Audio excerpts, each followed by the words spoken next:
This is the Cutting Edge on RFM, and next Wednesday we're there with you. You know it go. We could have there somewhere, but we choose to be here. Going to be a wonderful program tonight. Yes. Long time we don't have a guest in the room, yeah. We want you to look at the people them who respond to the tape we played last week by Joseph Hantwell. This is a British man who said now is there is a Roman family that create the Jesus Christ who everybody are worship. Him have evidence. At least I think him supposed to present it already to the government in England. We don't know what going to come out of that, but I guess the guy has gone through the gate already. And okay, how you tell the people, them prefer them illusion than reality. So, but we give thanks to all the people them who respond to it. I mean, up till yesterday, people are calm about it. It's wonderful that when you do something on the radio, you see that respond and you know, so well, you did something. It was of value to a lot of ones. We want to yell up Liquorai. We are yell up Liquorai because Sunday, Liquorai come check with down on West Street there. Yes, we would have play Sunday there. So we want to yell up Liquorai because we know say Liquorai is a man who did it for a long time.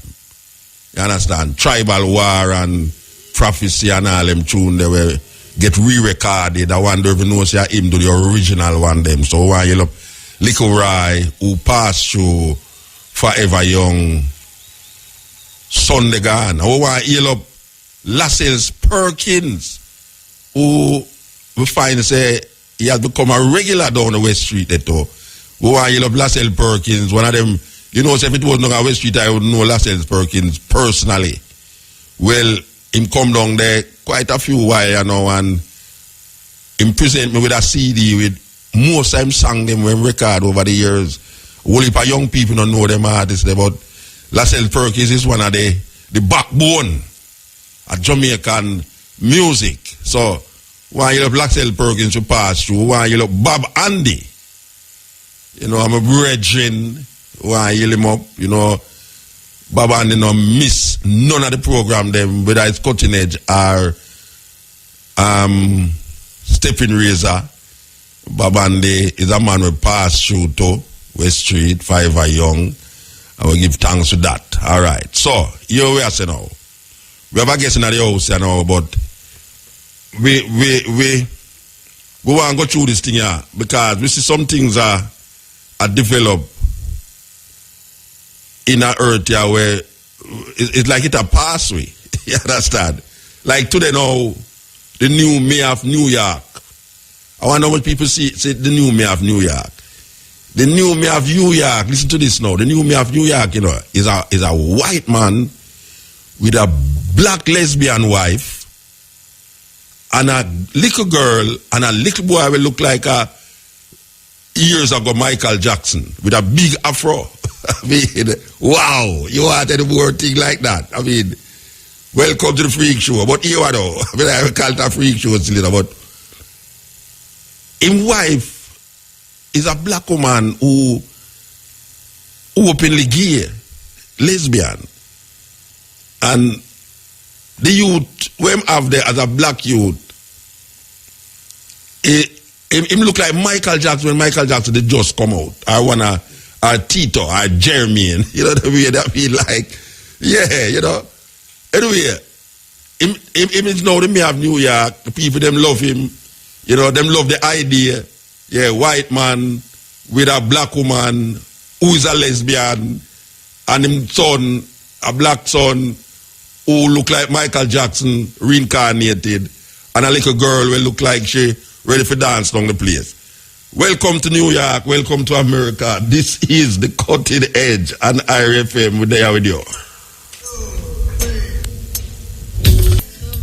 We know so it's the people who want to yell all the one them in England who are listening, you know, because we know so we have more listeners in England than anywhere else in the world.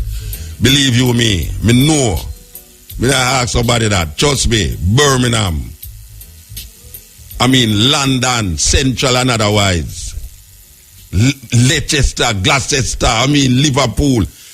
You see when you hear who we have on the radio tonight, you know, well, I tell you, they're not going to sleep. They're not going to sleep, and they don't know who in the studio we're doing here. In living colors, live and in living colors. When you hear who inside us. So, make us set it up now, make us set it up. All right, make us set it up. This is the Cutting Edge on RFM. Watch me now. Come up music. Make we hear what you today. England, trust me, man. Yes, a big thing I will go on at the night, yeah. Michael and Levi wrote in a whole heap of interviews, but we know some never do an interview like this yet.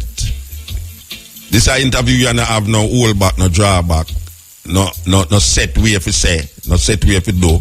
Talk anything, chat anything, even cuss anything too, except the pretty Jamaican word there. You understand? So we're going to go in at the brethren head and we're going to listen to the brethren, hear where him reach, and know say, well, really and truly, him broke a barrier the way.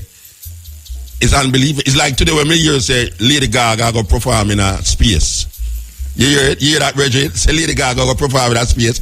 Lady Gaga go perform in a space in a 2015. I saw it come to me when me hear about this bridge in England. Believe you me.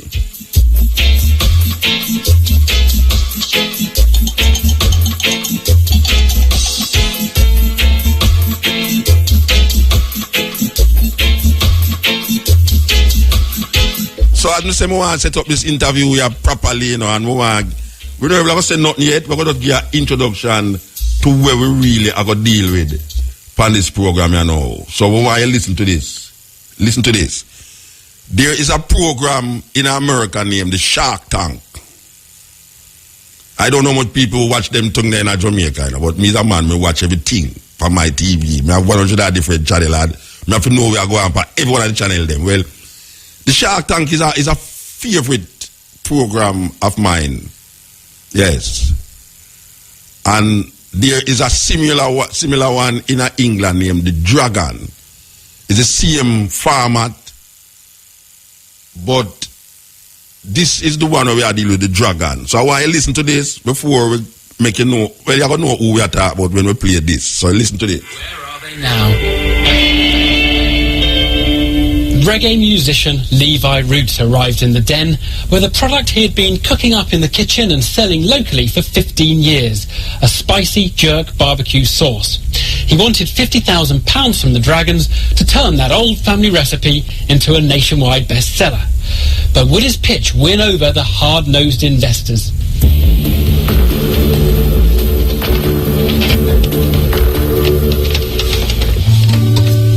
Put some music in my food for me and give me some reggae sauce. When I first saw Levi walk up the staircase, it was like a wow moment. Very different, great voice, and what a better way to advertise your product. Reggae sauce. I don't think we've ever been serenaded before. And I don't know if it'll ever be tried again because it's a hard act to follow. And rice and peas and fish, put some reggae sauce on your list. Thank you. Levi Roots had wowed the Dragons with his song. All he had to do now was try and capitalise on his advantage.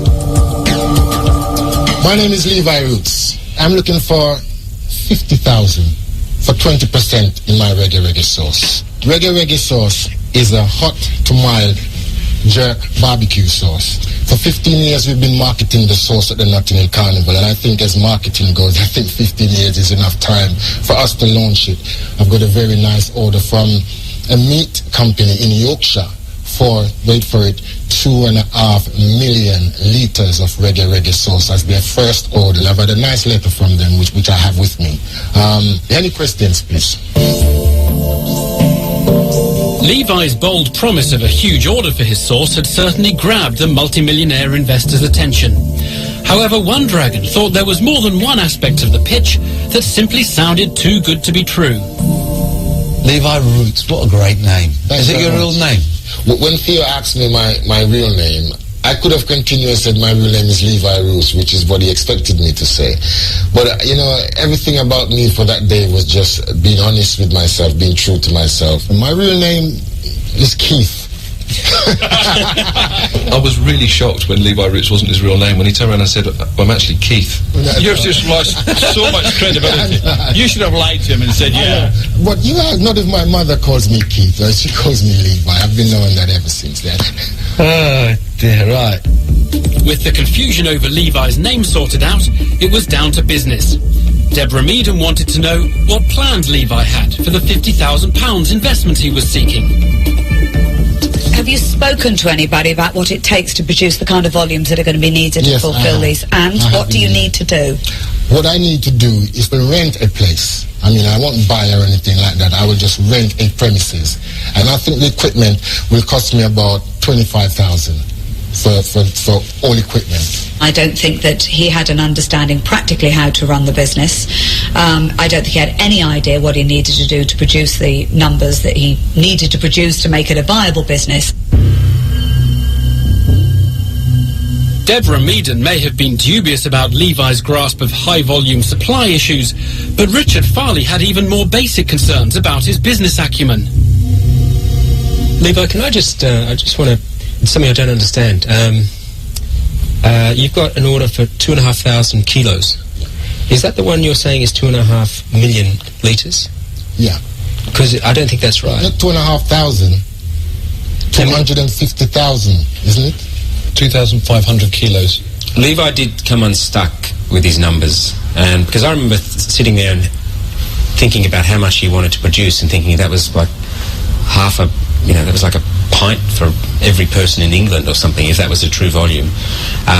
So he did have to do a pretty abrupt, turnaround when I actually corrected his numbers, and he was out by a factor of 1 to 1,000. A kilo is about the same as a litre. If it's water, it's exactly the same. Yeah. So it's not 2.5 million litres. If you've got 2,500 kilos, it's 2,500 litres. Okay. And then it says that's initial requirement, and then a potential every week thereafter of 500 kilos per week. Which is about 25,000 a year. Okay. And you're getting £6 per... £6.50 per litre. The old figures thing just sort of hit me like a ton of bricks. They gave the letter to the mathematic genius that was Richard Farley, and he saw right through it. It's about £130,000 worth per order, per year. He had a desperately poor grasp of his figures. I suspect for some of the dragons, I think it did scupper it for him. Sure enough, Levi's pitch was unravelling. Duncan Bannatyne had heard enough. Levi, there's no business in this. So I'm going to let you know where I am, and I'm not going to invest. So I wish you the best of luck, but I'm out.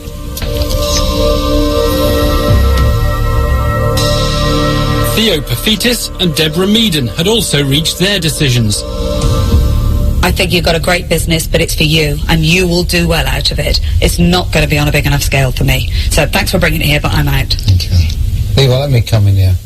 That letter's not an order. It's not an order. And it's a hugely complex, difficult business to get into major supermarkets. In fact, I'd go as far as to say you've got pretty well very little hope. So I'm afraid, Levi, I'm out. I thought it was slipping away. 3 dragons slaying me, and I was hovering over, my spirit was hovering over my own slain body on the BBC floor. But with Levi's hopes of an investment now resting with just Peter Jones and Richard Farley, the Den was about to witness one of the most remarkable comebacks in its history. In terms of you managing a business, I'd be a bit nervous because, as I discovered, you're not doing 2.5 million litres, you're doing 2,500 litres. You probably admit to me that your business skills probably would need a little bit of help. Absolutely, I would say that, yeah. At that point, I started to think, Levi is very confident, he's got a lot of charisma, doesn't know much about business, but he might be backable because he's got something. I'm just sort of sitting here thinking, do I want to take a gamble, Can I just cut in to give Richard a bit of time to think about whether he wants to gamble or whether to think about it? Because I know where I'm going with it, and I just want to be clear. I think that trying to get into this market, we know how competitive it is. To try and range run product is kind of almost impossible. So, to let you know where I am, I like impossible challenges, and this is the first time ever I've actually started to sweat. And I don't know whether it's the sauce that I've just taken, or actually whether it's what I'm about to say. I would offer you half the money for 20%. I offered Levi half the money because I actually thought, you know what, I can't let this guy walk out of the den without an investment, and we could have a go at this. Peter Jones had offered half the money, but under the rules of the den, Levi needed to secure the whole £50,000 he'd asked for, or he could still walk away empty-handed. Would Richard Farley step in and save Levi's pitch from failure? It is a gamble. It is a punt. I'd match that, 25,000 for another 20%, so you'd be talking 50,000 for 40%, leaving you 60%. Amazingly, despite making a complete mess of his numbers, Levi had secured the full £50,000 that he'd asked for. But in return, he would have to give away 40% of the company, twice as much as he'd originally planned. It was decision time for Levi. I didn't think that I wanted to give away an extra 20% because I thought 50,000 for 20% was a fair assumption based on what I thought my recipe for the sauce was worth. But the order of the day wasn't greed. That deal, it's not ideal for me. But at the same time, I think this is going to be fantastic for the sauce. So I would accept gladly. Levi had done it. It had to sell twice as much of his company as he'd planned, but he'd secured a £50,000 investment and the backing of two powerful dragons. It's one of those eureka moments, you know. I just thought, yes, I just wanted to call my mama, you know, I wanted to call the kids and celebrate because I know then I'd actually slain the dragons, you know. I just thought it's the impossible dream that, you dream of. Put some music in the food for me. Okay, so now you know we are dealing with that. So now, Levi Rhodes from Jamaica, living in England, go on a program, as we say, like Shark Tank. Shark Tank is a program where the same way. Some people have certain things in their mind, them want to market it, them go to these millionaires or billionaires, stand up in front of them and try impress them. Some of them get left, some of them get left. And you can hear the man, when I watch it the other day, the man they make Levi a sweat. When Levi say like 2-3 people. When 3 people gone, nobody say, no, this is not fear. We see Levi drop his kerchief and start to wipe out the sweat off my face. I realize, say, yeah, but 40 for 60, you still say, yeah, what you mean? Go on with it. And now, we hear you last night, I say, from 50 to 50 million. How that work? Tell me. Well, 5 times profit. So you turn the 50,000 into 50 million? Yes, in 6 years, yes. In 6 years? Yeah. So, and them still have the 40 and you have the 60? No, well, I buy back my shares already from one of the dragons, you know. You serious? Yes. So at 20 them have... So only 20, it's only one next 6 years dragon. you buy out the other 20? No. You'll make him go and hold that? After all that, because he's become my mentor and be serious. In business, you will always need somebody who know more than you. Definitely. Somebody to mentor you through the whole thing. And I think Peter Jones is my mentor. So I will never want him out. Yes. As long as he want to be in, you just load that for him. All right, yes. So you start out in one at 20. Yes. And them say, no, if you get the 50, I will get 40. Yeah. You have to give a 40. And yes. now you still go back to which part, the original thing there. Of course, because 2080 now. After 50 million, yeah. 50 million, what do I say dollar? 50 million pound. After you turn over 50 million yes. pound. But you know the thing about accepting a smaller slice of the bigger pie. Mm-hmm. That's where we was at the time. Yeah. Because all of my brethren them thought I did give away too much at the time. I've originally wanted to do 20%. Yeah. But the extra 20% brought me the next dragon because it was 2 dragons at the time. Yeah, 20, I realized 20 that. each. Yeah. So and to have Peter Jones, who plays, I mean, people in the UK will know him. He is the person that made that first call. The most important thing that happened on Dragons then wasn't the investment. Yeah. Because sometimes you can get the investment, but you don't get the distribution. You don't get and him did have the distribution. Him did have it. Well, him know people. And he didn't know the gentleman we named Justin King. Yeah. Justin King was the chief of Sainsbury's. And Sainsbury's Superstore is probably the second biggest store in the UK. Mm-hmm. So him just called Justin now and said, Justin, did you watch Dragons Den last night? Because there was this Rastaman Levi Roots and there. And of course, Justin said him did see it with his son. Yes. And we went to see Justin, and at the time I was still making it in my kitchen. You know, we was making with my children, my 6 children. We were making like 26 buckles every time we did it in a Dutch pot. Yeah. We would cook it in our kitchen in this big Dutch pot, and we would me would put it in a bag, ride my bicycle down to Brixton, about a mile from where me live. And the children them would wait diligently for me to sell it off and come back. So when Peter Jones bring me now to meet Justin King, one of the most important man in retail now. Yeah. Justin, I said to me, said, boy, you know, Levi, we think so we're gonna want a nice little harder. And me, I said to my sister, boy, I hope this man not go on more than 25 bottles. I was still only making it in the kitchen. Yeah. Him say he want 250,000 back. All right, but let me ask you a question. Oh, you could have get the number them so wrong, Rasta. Because when you say millions, yes. Me I say, but wait, I wonder if him really understand where him say a while ago. And then me hear the man go through the papers, the man said, no, wait, the whole on there.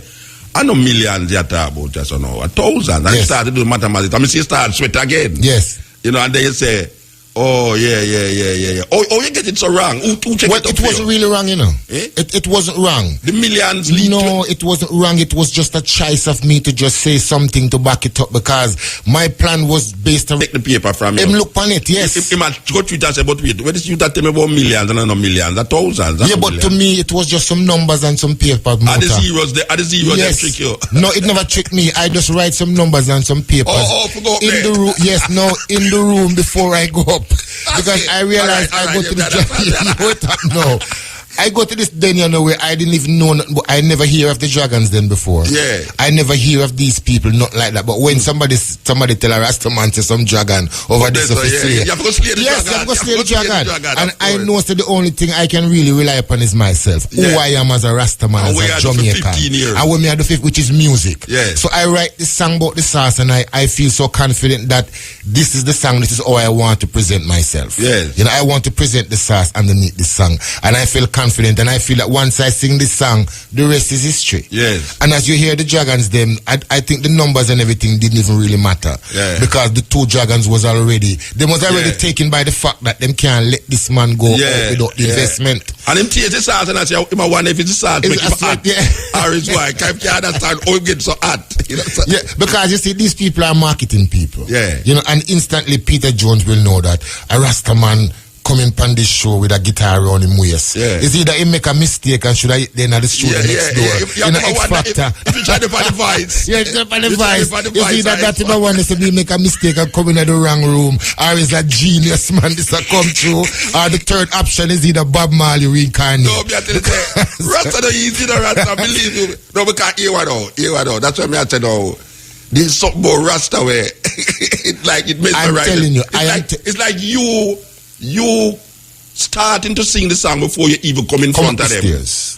Like when you go walk up, you start singing the song. Yes. And when them see you now, them realize, right, this is a Rasta man, this and thing. But as you say, wrong room. I wonder if this brother knows say it's not in that room. I'm supposed to be in the voice or X Factor. But when them realize that now it's serious now, them really take to it. Because you gotta remember, say, when I hear about this Dragon Den here, I could have looked it up on YouTube. I could have find out what it is.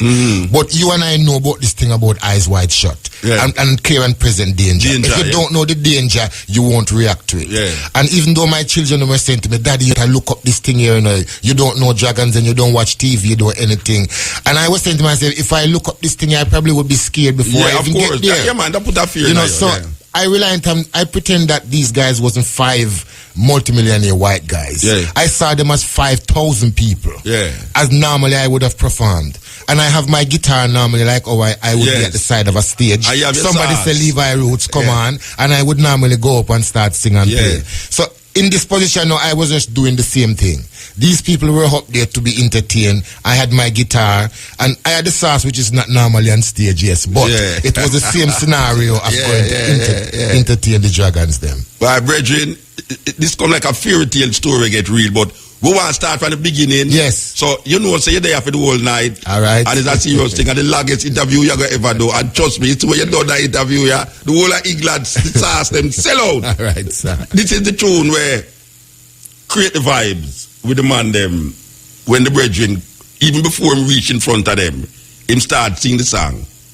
Somebody put some music in my food. All right, hold on. Make you start it over. Here goes now. Somebody put some music in my food for... When Levi Roots first burst his way into our national consciousness, he was singing his reggae sauce song for a rather bewildered Dragon STEM panel. Who could have predicted how his life would change since then?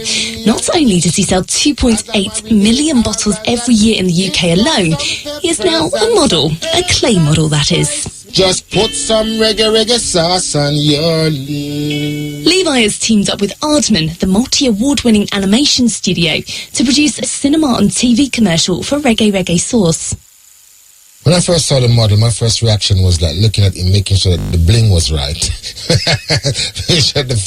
Not about the features, about the bling, make sure that the dressing was right, making sure that he's sexy, he's suave, he's smooth, and more importantly, he can sing. It's been over 5 years now since I first walked up those stairs, and my life has changed immensely. You know, since then, it's a wonderful thing that's happened to me. I don't think it will ever happen again the way it happened. But you know, I'm still the same me as a person, but events around my life has changed, and people around the country now are in tune to Caribbean food, which for me is the bigger picture than just Levi Roots. Herbs and spice, me want some. And can Levi see any of the dragons as clay models? I don't think they'd be as sexy as my model. I think the only other dragon that I would like to see that I could think could actually challenge me in that would be my mentor Peter John, because he's 6'7", you know, he's good looking guy, he's tall, he's sexy, so I can see him in clay alongside my Levi Roots model, yeah. The advert coincides with the launch of the new mild reggae sauce, and as well as being on the big and small screens, you can also see it on facebook.com/reggae sauce. Give me some reggae. All right, that is the intro to a promotional thing where them are developed with some clear man. They will make some clear effigy.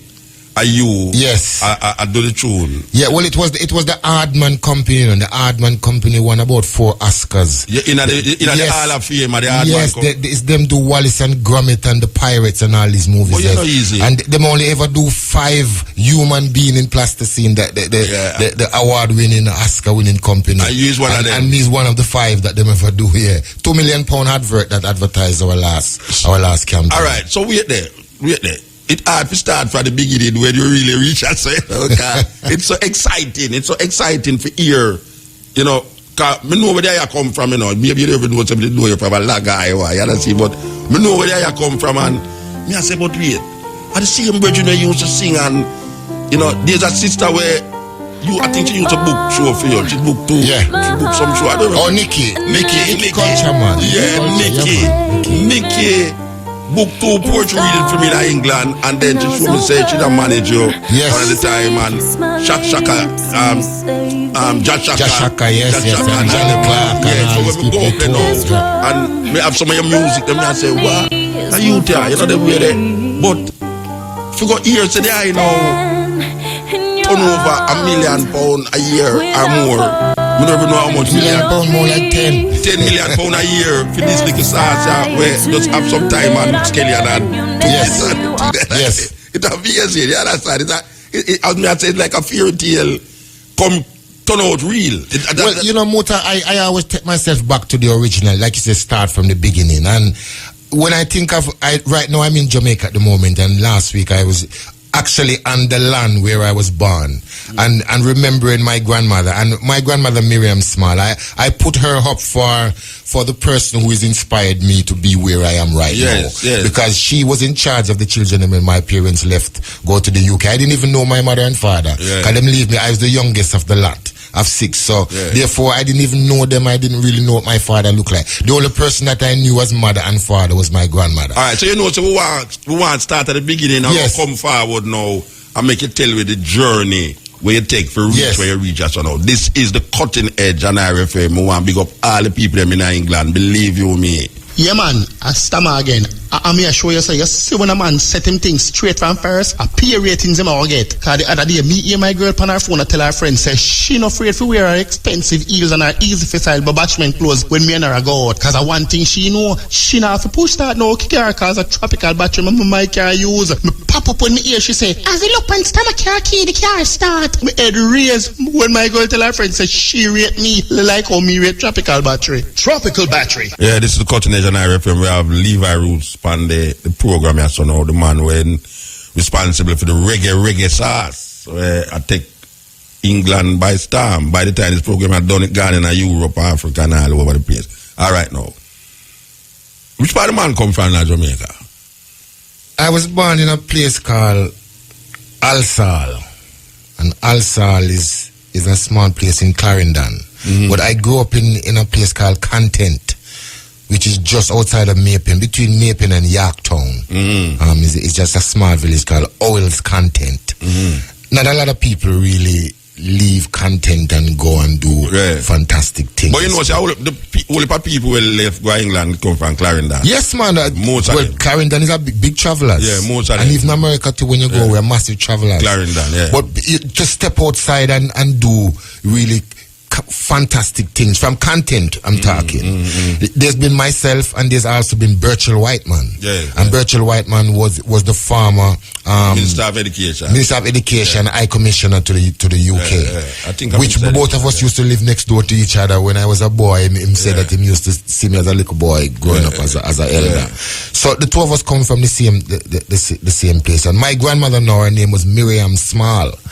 She was related to the Small Like we were always taught. Said Millie Small is a family. We always said that. We don't know how true that is, but you know, we said that. And she had a fantastic voice too as well. My grandmother and my grandfather, Emmanuel Darman. So that is the stock. And my parents left, as I tell the story all the time, that the British government used to say to the people of the Caribbean in the sort of 50s and 60s that them for come to England because gold upon the street. Remember, you must hear them things.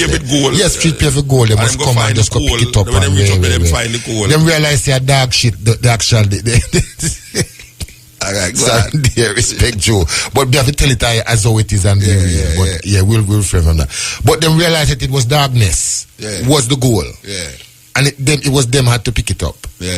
You know, but just like most Caribbean, clean up the mess and and everything, and work on the buses and do all the hardest work, the most terrible and the most menial jobs, you know, these people were do. They went on the Windrush before my parents. You had the Windrush, and the Windrush was one of the very first ship that took Caribbean people to the UK. But them work hard and send for us one at a time, you know. So every year one of the family would go up and be educated. But being the youngest, we never get the education.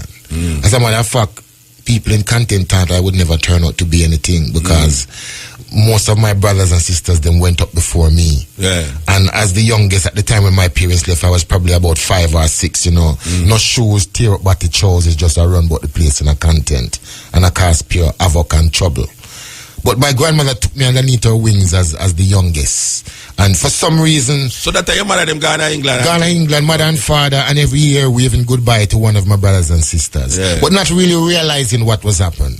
Until eventually when I was really there with her and thinking that I'm never going to leave her and I'm going to be there with her forever. Because I didn't know mother and father, didn't know any better. Then eventually a grip come. You know, if you remember the grip, grip man, of course. The red one, they will look like the reddish color. Never forget it. Grip.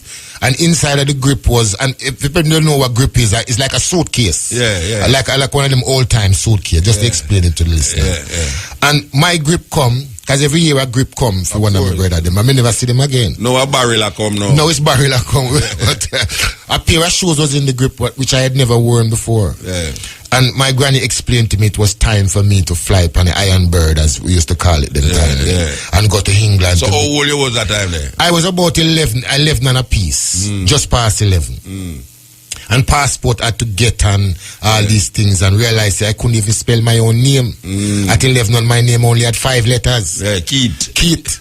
So eventually when I come up to England, it was a big struggle because straight into secondary school, can't spell your own name, can't count to 10, can't do nothing because no education whatsoever. They couldn't afford it to send me the youngest to school. So you struggle really hard. So it was like, you know, this little Keith here is not going to turn out to be anything. You know, no attention was paid by my father to me at all. As a matter of fact, it just beat my father used to beat me constantly.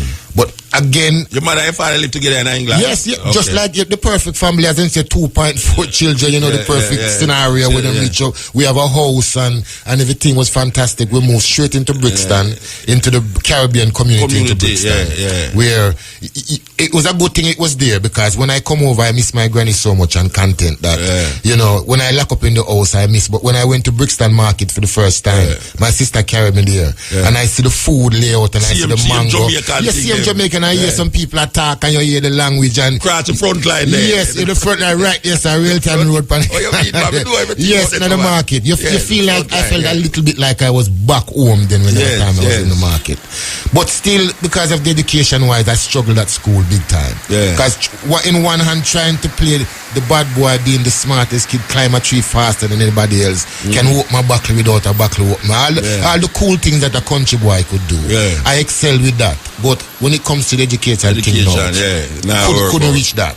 So my mother spot that now and decided to say, well, you know, learn nothing at school because you tried to be too cool to your friends. So you go to our next school now. When you come home from school, you go back to school. So really, she taught me everything how to read and write, and in between that, she noticed that I love the kitchen, that even though when I couldn't do everything else, but once I was in the kitchen, I was comfortable in that, and I always run her fractal and watching what she doing diligently and asking questions. My father used to work at them times at night work. So when I come home from school, I had to go straight and cook some food for him. And you talk about big food like ackee and saltfish and all these type of things that are big food at the age of 12, 13. So I really love the kitchen from them times there. But because of, I think, my grandmother's musical ability, that was really deep down in me, and no matter what I try to do when I leave school, the music always come back and take me and say, Levi, we are over there. So I tried engineering, and I was doing quite well. But the music just kept inspiring me to say, you are not Keith. You are somebody else. And at the time, Mal is Natty Dread. And I realized that Keith wasn't really me. Keith was the guy that was struggling in school and was trying to catch up with everybody else. I had to be somebody else. And straight away, Rastafari come into my life then. I was 18 years old. In England? In England. All right. So while them telling you never come back and go back? No, never come back. Never come back at all. Being up in England there trying to make a life with the family up there, with my family. And being the first one to broke out to be a Rasta. Again, people thought that here he goes again. He's going to fail. The first one in the family ever dread up the mid and go away from the church and become rebellious to everything that my mother and father had ever wanted us to be as a family. You go against all of the because I couldn't recognize myself as Keith. Because in school I realized that Keith was a Scottish man, and I look in the mirror together, I don't look like Scottish. Something else I go on. Maybe that's the reasons why I couldn't focus and I couldn't really be myself, because I was always trying to be Keith. So when Rastafari came into my life, and I realized that I was Levi. You know, and I felt comfortable in that skin. When I'm saying Levi from the month of June, we function of the color purple. Yes, you function of the nose and all these things start to coming together, and use the preacher and use the priest. And I realized that's why I used to love to talk so much and love to be in the music and administer and all these things. So it really came together, and I found who I was now. I was comfortable as Levi was, where I was always trying to find how the root come from the Levi now? Because most people don't say Levi and done. How the root come? Well, the root is the grounded part of grounded part of me. Are you said the name? Yes, yes. I investigated because I wanted to get rid of the name that somebody gave to me. Yes, my father seems to name, and well, most Jamaican at the time named them children after grandeur people and all these things, and you really everybody 90% of Jamaican end up with Scottish names. Yes, Keith sound like a dark man of Scotland. It's a Scottish name, yes. Like a dark man of Scotland. So I wanted to feel like something in my skin. Yes. So when I said Levi roots, I felt like it was something creative towards me. And I couldn't imagine going on stage and introducing Keith. Ladies and gentlemen, Keith. Yes, it just don't work. Yeah. So, I felt me when I was Levi Roots, and I gave up the engineering job and decided to go full-time in the music. And my first song was produced by the great producer, Levi Coxon. Yeah, big Coxon sound in England. Yes, and he spotted my talent, and I joined the Coxon sound at 18, 19 with my brethren Black Dread and the rest of us. And record a song called Poor Man's Story with Fred Locks. So big up Fred Locks. I saw him the other night down at the 12 Tribe down there. First song, Poor Man's Story with Fred Locks. And realized that music was the thing. And music stayed with me for 25 years.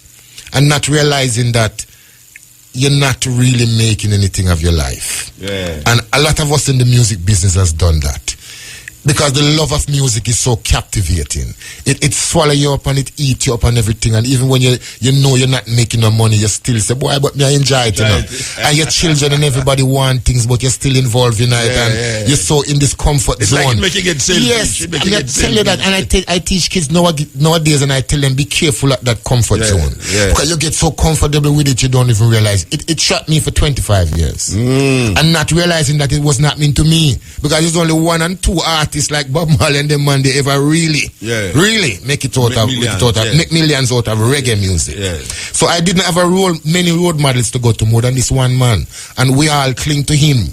And now when I look back, I said to myself, boy, sometimes that's why we struggle, because us in the music, we only really had one role model to go by, which was Bob Marley. And I think kids nowadays into all kind of music have Jay-Z, them have this man, them have a whole heap of them. But I only had the one, but it was a good thing because it was a Rasta man. And the messages that I was getting from that music really shaped my life right now where it is. Because if we even fast forward for a minute and talk about the Dragons, then I think if I did go in there looking any other way than how I look, Rasta vibe, and portraying myself any other way but with the music and with the dreadlocks. You'd have gone back a Keith. That would have gone back a Keith straight away. You see, so it still helped me, that journey to come by finding out who I was when I was 18, that Keith wasn't me. It was Levi Roots. And now Levi Roots is the brand. So you say in England, 18-year-old, you listen to Enter into His Gates with Praises. Yes, Johnny Bob Marley music. Yes. And you start to Locks. Yes. Start to say Rastafari. Everybody look for you a different way again. And then you just say, boy, music you have to work with. Music. But still the struggle was tough up there, because people will know my life that 1986, I got in perhaps the biggest trouble that I could ever find myself in. All right, this is the Cutting Edge on RFM. There with you. Levi Roots. Man who turned £50,000 into $50 million. What may I say dollar? The man who can come again. The man who turned £50,000 into £50 million. You understand? Okay. And true? Well, it goes for itself still, If I tell you that our turnover is £10 million a year, and it's a form of business calculation how you would value a company. And it's always the same. I think 5 times profit, 5 times turnover is how you would. So if I was to sell my company right now, that probably would be the value that I would want for it right now. Yes, based upon what the turnover is. Yeah. All right, we're there in the music. We're there in Levi Roots as a musician, and Levi Roots are making busting through Coxon. Yes. Yes, and we are continuing the journey. Yeah. Well, it was a meeting. Actually, it was a funny meeting, being on the dole in London. Because leaving school... No, I tell people, them say it's not Coxon from Jamaica. Coxon in London. London, the big sound system. Yeah, big sound system with Festus and Blacker Dread and myself and the whole of it that was up there doing the sound. But the music from Coxon really changed my life, because it was after listening to Johnny Clark and hearing what Johnny Clark was saying on that song there. By the sweat of your brow, you should eat bread. I was always a worker, you know, always somebody that's striving to do things, changing things and changing my life. People will remember me from Coxon. They might say, boy, Levi was always trying something. Maybe I didn't have the most fantastic and fabulous voice as a singer, but for me, as a producer, as a songwriter, and everything into one, I would try everything as a DJ, whatever it takes. It was just a complete love of music. Yes. So we try everything. And it's really, that is the philosophy what I really work with since hearing Johnny Clark saying that Jaja Hinde, but for Jaja Hinde you have to work hard for everything we have. And Coxon saved my life really, because couldn't focus as a youth, again because you didn't feel yourself up there in England, because them times it was a time of the whole things to do with the sus laws. You didn't have to do anything to be just be a black man, and sus meaning that you're suspected. If you're a black man, you get suspected. Yes. So this is the reason why you never say, before we go to the break, you never say one of the wickedest things happened to you. Yes. This is what leading up to. This is what leading up to it. Yes. So the sus laws was happening in Brixton at the time, in London, all over England. As long as you was black, the policeman them did have some kind of authority to stop you and search you. And we all smoke with liquor spliff at the time as we grew up as a youth. So obviously, every time you get stopped, you have a liquor spliff from you, is a charge that against you. And I remember one time, one of the most poignant memory I've ever getting stopped in the UK. Me and my brother come home from a dance with Coxon, and we in the car come home. And we are born with liquor spliff as we go. And boom, me see a policeman come up behind us in a police car. So we don't know. We stop the spliff now, and the cork, I did have a cork in it, so we stab it out and it rain. So we throw it out of the window. And the policeman stop we in the car. Call our lane too, on the front line. And two of us in the car will come out, and one of the policemen walk back about 200 yards down the road when the spliff drop, and come back with the car, with everything I drop out of the car. You know when you have a car in the spliff and stuff like the paper, everything I drop out. And the man come back with the paper with the car in it, and we are young people them times just go home, and me have no record them times. There's not more than such for not those things, and I get charged for it. It go up on my record, and it dented my life there, so from get a job there, so onwards from there, so you have that on your record. That time you was what age now this was? I was about 21 at the time, them times here. Just joined Coxon at 18, and now made my first song, Poor Man's Story, and ready now to try to launch off yourself, and there started come now, this small little thing you cause a big effect in everything that you wanted to do in the business, and it creates a stigma on you, and all the other pressures them and everything that you come, so it make you want to rebel. So I couldn't really focus those times in my life in London, because being so, you can't get a job. You don't want to be on the dole, because you're on the dole and your life is not controlled by yourself. Your life is system control. That time that you still live with your parents? No man, them times no man. We can't live with parents, the man. We's a man now living on our own and have children. Big man business. Trying to make a life within the music, and the pressures of the system constantly have you down. And anyway, years passed in 2006, the youth that couldn't focus got himself into the most terrible trouble. I was sentenced to, at the time, 9 years. What? 9 years in prison, 1986. All my friends thought I would never come back from this. It was the biggest sentence any one of us in our friendships that we had around had ever faced at the time. I remember going into court and only seeing one person there with me was my mother again, who had saved me from the times in school when I couldn't read and write. She taught me. And she was still there to defend me when I was going through my trial and tribulation. And throughout that time, I really used that time to change myself, to really become Levi Roots underneath that sentence. I did 5 years out of that sentence, but I really think that sometimes when people ask you, say, would you change your life? You know, would you change the terrible things, and that's what seemingly is the terrible things? Would you change those things? And I have to say that I wouldn't change that. I mean, I wouldn't want to go through it now, But as them say, hindsight is a wonderful thing. If you have hindsight, then you could probably tell everything in your life and you wouldn't have to do no planning.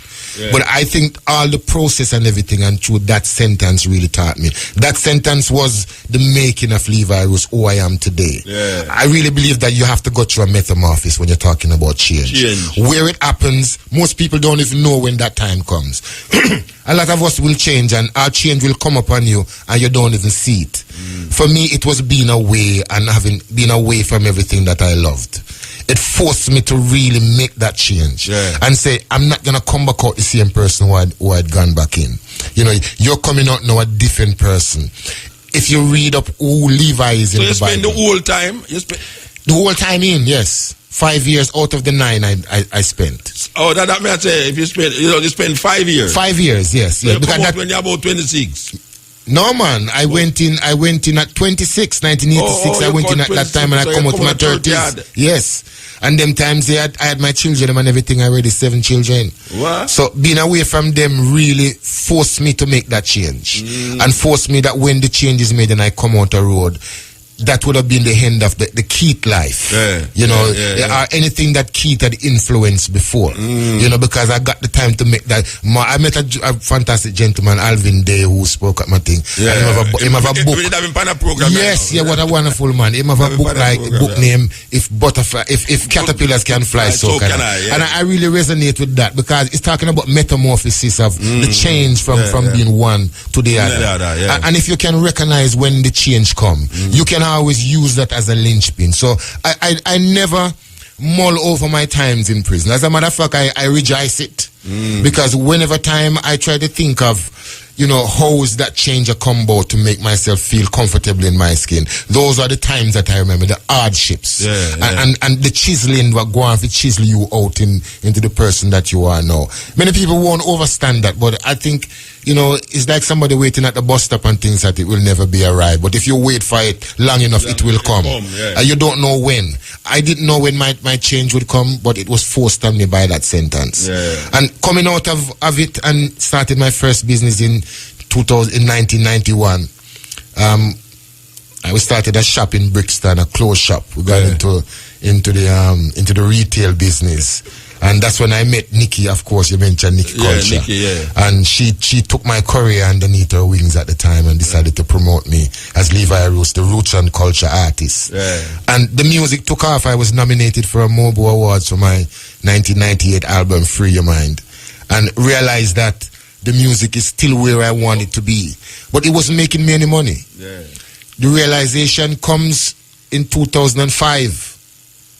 When I realized that I was stuck in this comfort zone of the music.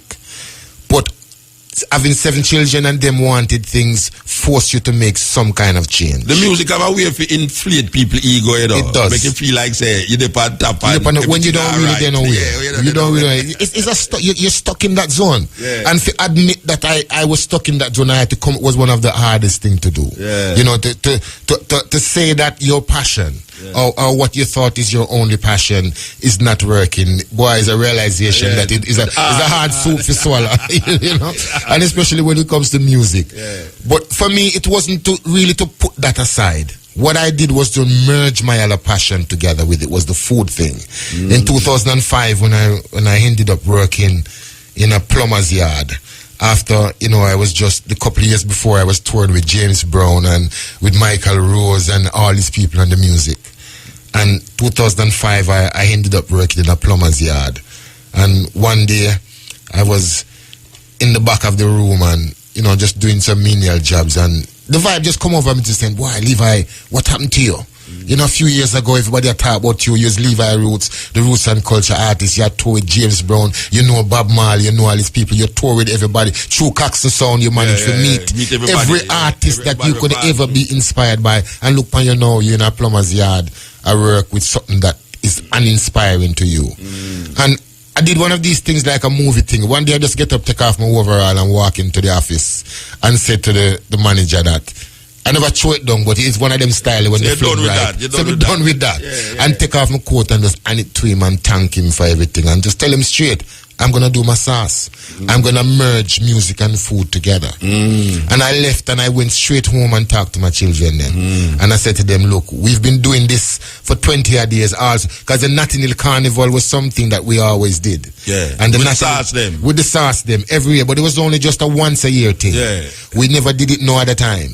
And every time we were there, we had a little place that we called the restaurant. You know, I kind of call the restaurant. And people would come and really enjoy the way we cook and my connection with the music. So you go there every yes, year, because with the connection with the Caxton sound, and it was a central point for us. So we were inspired by the sauce and inspired by the cooking and everything.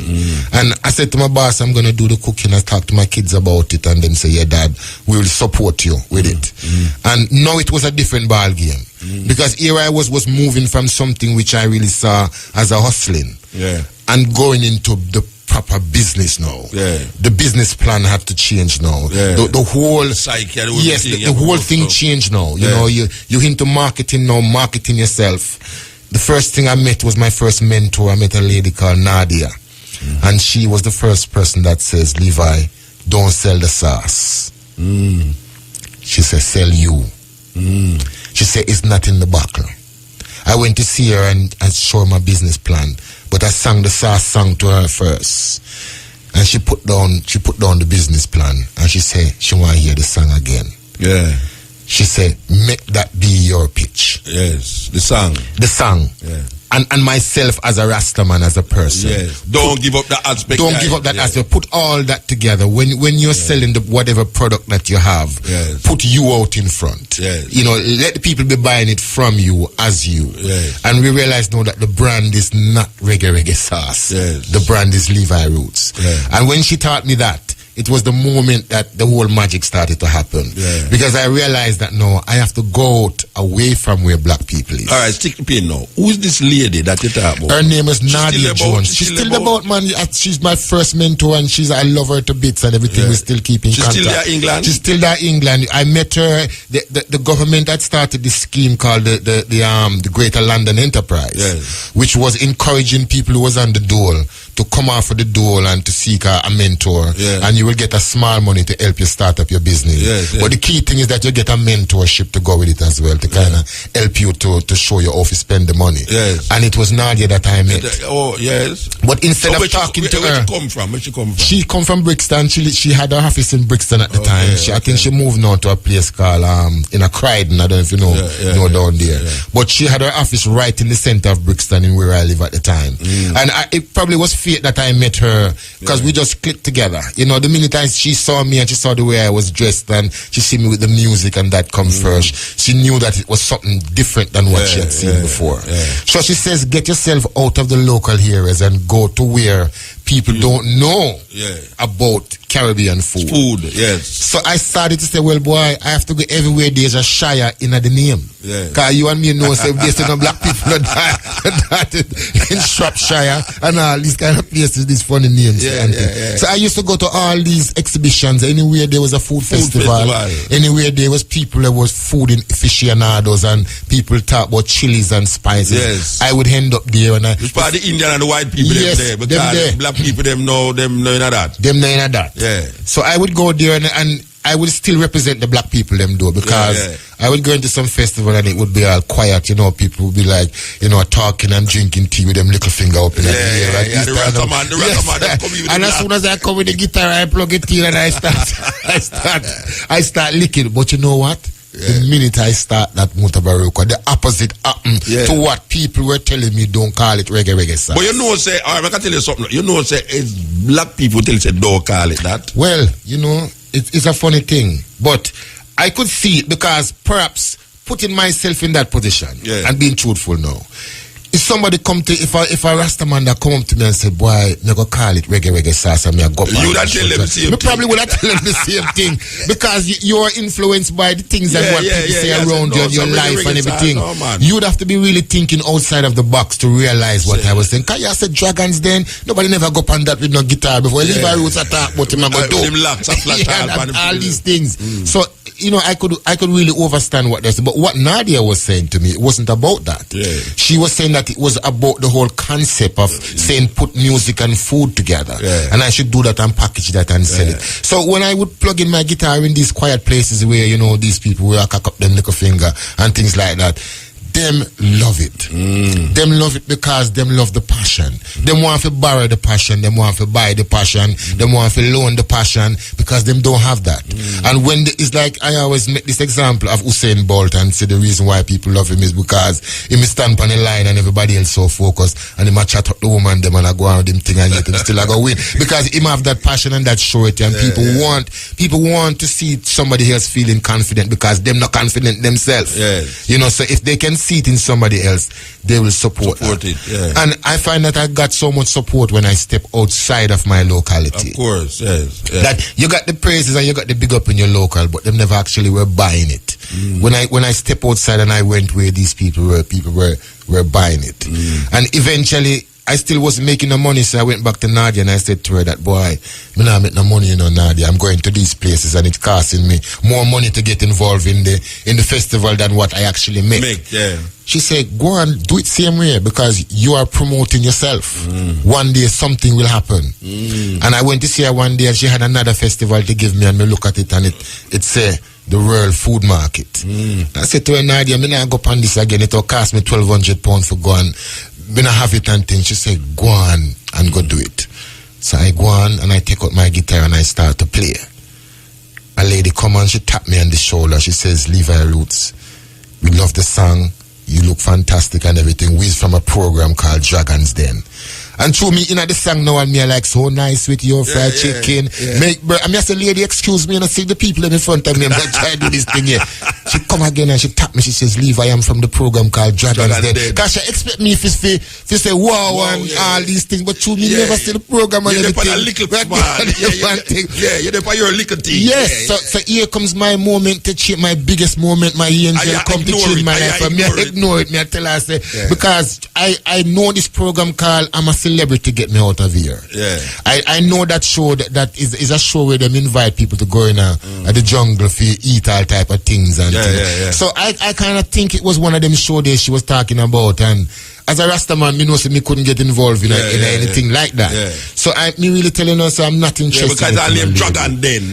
And all these names and them things there. So she said no. She said, please take my card, and she said, if you find out what the program is about, then give us a call because we really think that you'll be fantastic for it. So me take her card and really just ignore it and put it amongst, you know, they had hundreds of cards that I collected that day.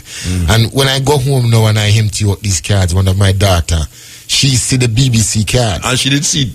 She watched the show. She know the show. Yes, and all the children now start to get excited. I said, Dragon's Den, Daddy, it's Dragon's Den. And me, I said, what the hell is this Dragon's Den? Everybody are going so. So the children, my children start telling me about it now, and I say it's an investment show. But that don't go up on it because them actually words was like, no, Rastaman, we don't tool a foot long dreadlocks now, go up on Dragons then and slay no dragon. As a matter of fact, the dragons are going to slay me. So instantly a stigma start going on my head there. But you know, Muta, if you say dragon to a Rastaman, you mean? You have to go there and slay them. So me say dragon, yeah man, I can slay them dragon. Slay any dragon. That's slay any dragon. So the first thing I do, I go in a Rasta house. Rasta House was just around the corner when we live in a Kennington, where Bob Marley first go set up the house for the Rasta man and Pepe Judah and all these man. But wrong there, so yes. Malachi will pass over there. All these man around there, my original man, they will inspire me as Rasta. So me go around there now to get a little inspiration from them. He said, someone call me to slay some dragon and me I go on with the sauce and thing. And everybody said the same thing, Levi. We are go with the sauce, we reggae sauce, up on it, pan dragon thing. Pan the dragon thing and all type of thing. And boy, I said, we can't get no support. Nobody would say this is a good idea. I went to my mother, I spoke to her, and I tell her, really, I did want to borrow some money from her because the next day I was going to the thing.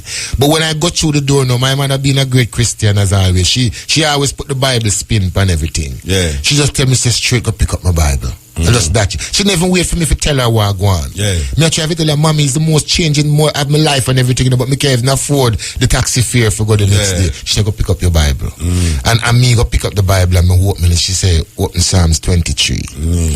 And open Psalms 23 and she said, make her read it. Make her read it. The Lord is my shepherd. The Lord is my shepherd. But it's not even that part there, Muta. It's the I shall not want. I shall not want. And she made me repeat that again. She said, go to your shepherd She know, cause she know me a Rasta. She know say me I say Rastafari. Yeah, she said, go, anything where you want. Yes, anything where you want call it. Yeah, cause your shepherd same way. Yeah. She said, go to your shepherd. Yeah.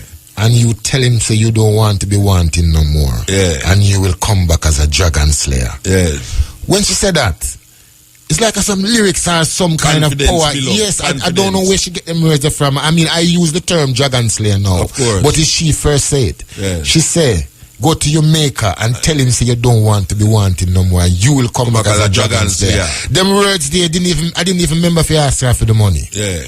Because the next morning when me I go to the Dragons and me take the taxi fare, I skank the taxi cab and never pay him because me couldn't take the bus. Wait, you run out of the taxi? Me never run, but me just tell him say me couldn't pay him and me I got to do something important. She was from Brixton, yeah, me give argument. Yeah. But me couldn't take the bus because me have my guitar and me have the sauce and me have everything.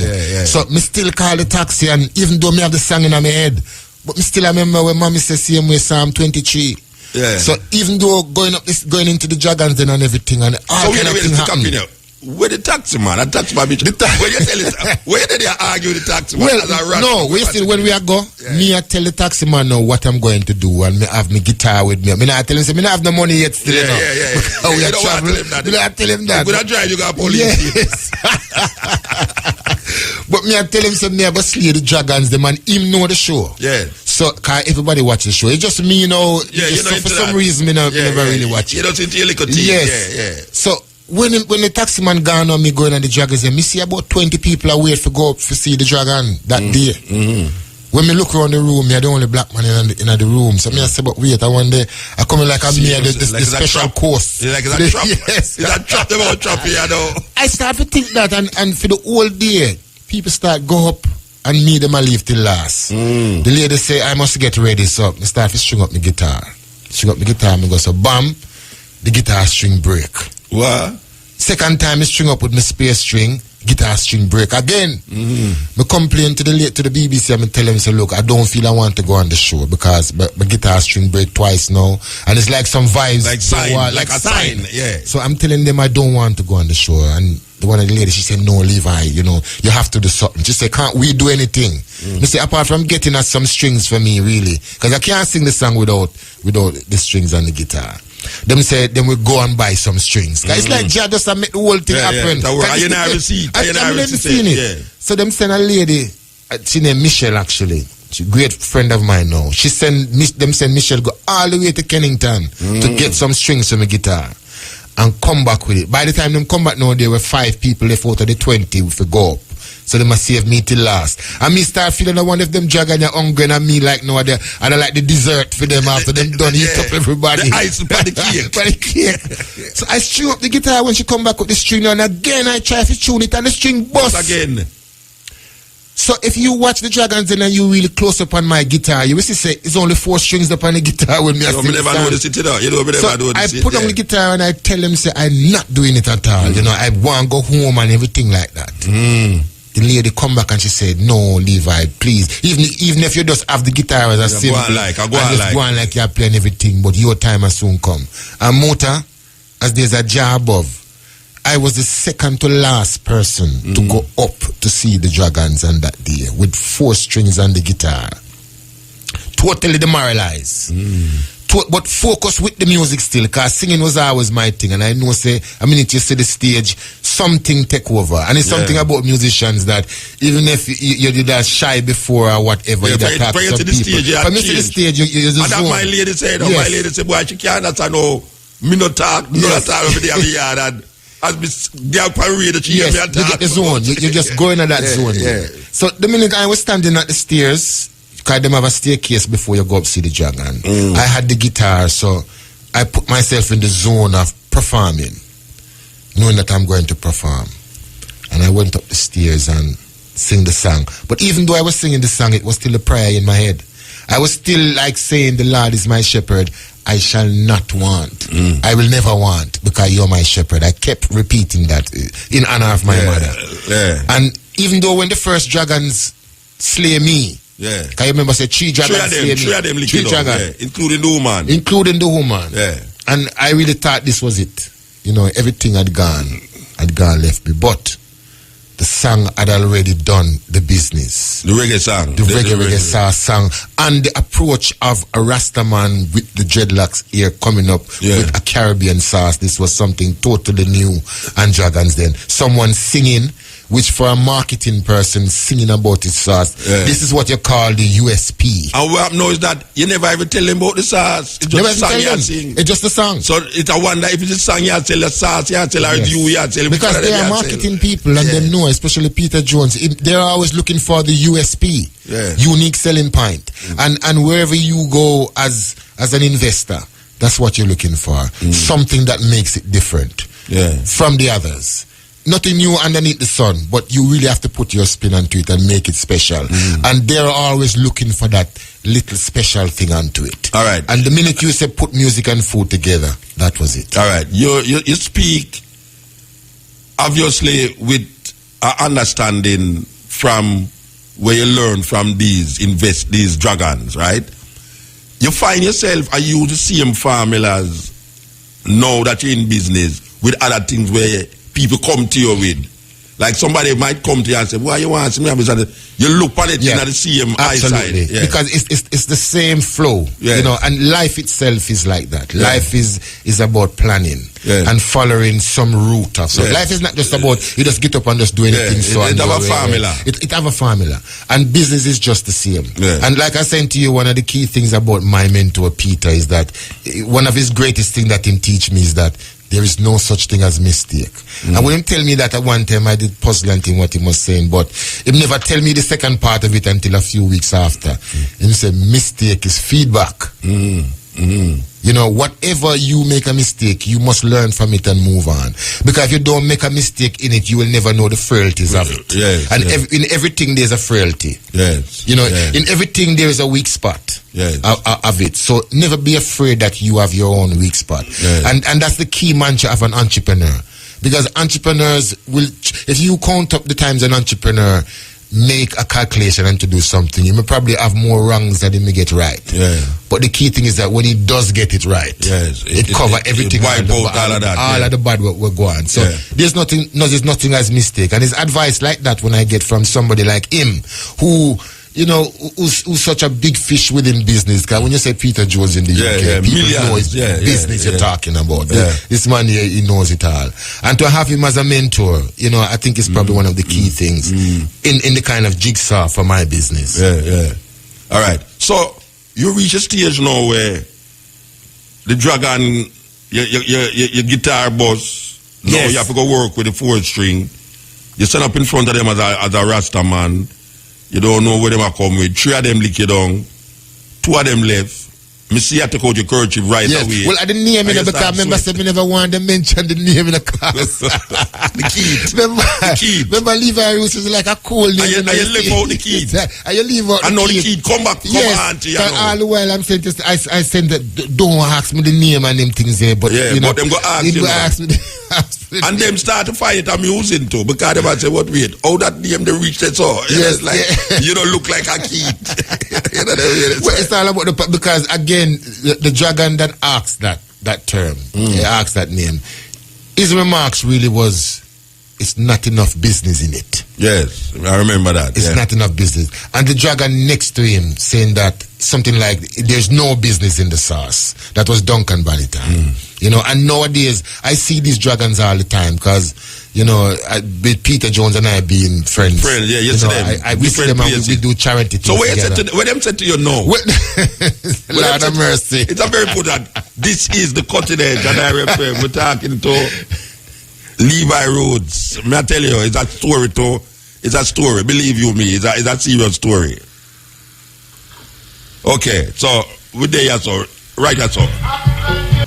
Yeah, this is the cutting edge on RFM. If you just a giant way, you miss out a whole heap. Where this is the art of biography on radio of the man called Levi Rhodes, who take £50,000 and turn it into £50 million, and is here to still tell the tale. And he might tell him story from Clarendon to Brixton on the front line and beyond. You know, we reach a part now because him carry through him days in a Clarendon no education, can't even spell him name Keith, reach England, have no education still, but have the resilience, listening to him grandparents who musically was inclined, yet still him did have to really move from the ego part of the music and realize, say, boy, that now feed him right now with him picking them. Go to prison, come back, realize that the SARS thing can work. Him and them children, them a work out the SARS thing. And now, a little lady just give him a card on the roadside. Him don't know his what. But him children, them did know. Him eventually take the journey, go to the place. A whole heap of obstacle reach him, including can't pay the taxi fare. I think the man whole heap of argument. And then him guitar string a bus. And so him in the line and him reach up there. And them have him a sweat. Because right now, them carry him back to a name where him really did a left from the back. And now him come back up on the name in front of 5 big millionaires where have the key to him whole SARS thing in them hand. So him going now do a thing inside the so, including, which we talk about in the first part of the program, chump up a piece of paper with some numbers and things, not realizing that the man never take the paper from him and go to do them kind of thing there. You know? It's like you're anxious, you have to find something. So my brethren say chump up some paper around the card and come with the paper and not even realizing that the man never going to look on it in a no detailed. Only to find that the man them dig deep in it. 3 of them realize, say, boy, right now we now work with Levi Roots, all right, because that ain't going to make no money. One of them look at him and say, all right, you know, you ask for £50,000, I'll give you £25,000, I'm going to 20%. Levi say, boy, you know, I'm going to my sweat. The other one look at him and say, all right, me give you that £25,000, £1,000, and me take 20, so 40%. All right. So we reach the dragon then, you know. Yes. And them are back and forth. And them reach a stage where them tell you, say, I'll give you 25%. Sorry, 25. One of them said 25,000. For 20%. For 20%. Where in your mind, what you think that's so?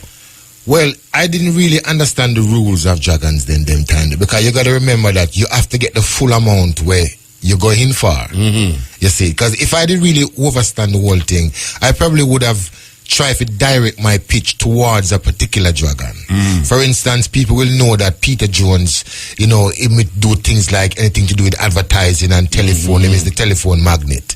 And if you have something like a retail, you know, so you go for one of the other dragons like Theopaphitis, him is a retail man and him have shops and them things there. So if I didn't know that, I probably would have done that. But I was just really fishing blind. I didn't really, I don't think the intention was to go to win dragons then. The intention was to go on TV to get the exposure.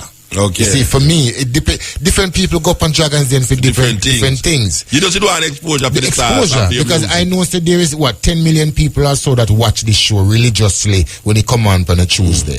And I was thinking if I can get Levi Roots in front of them so I can sing this song, the two passions that I love will get across to them.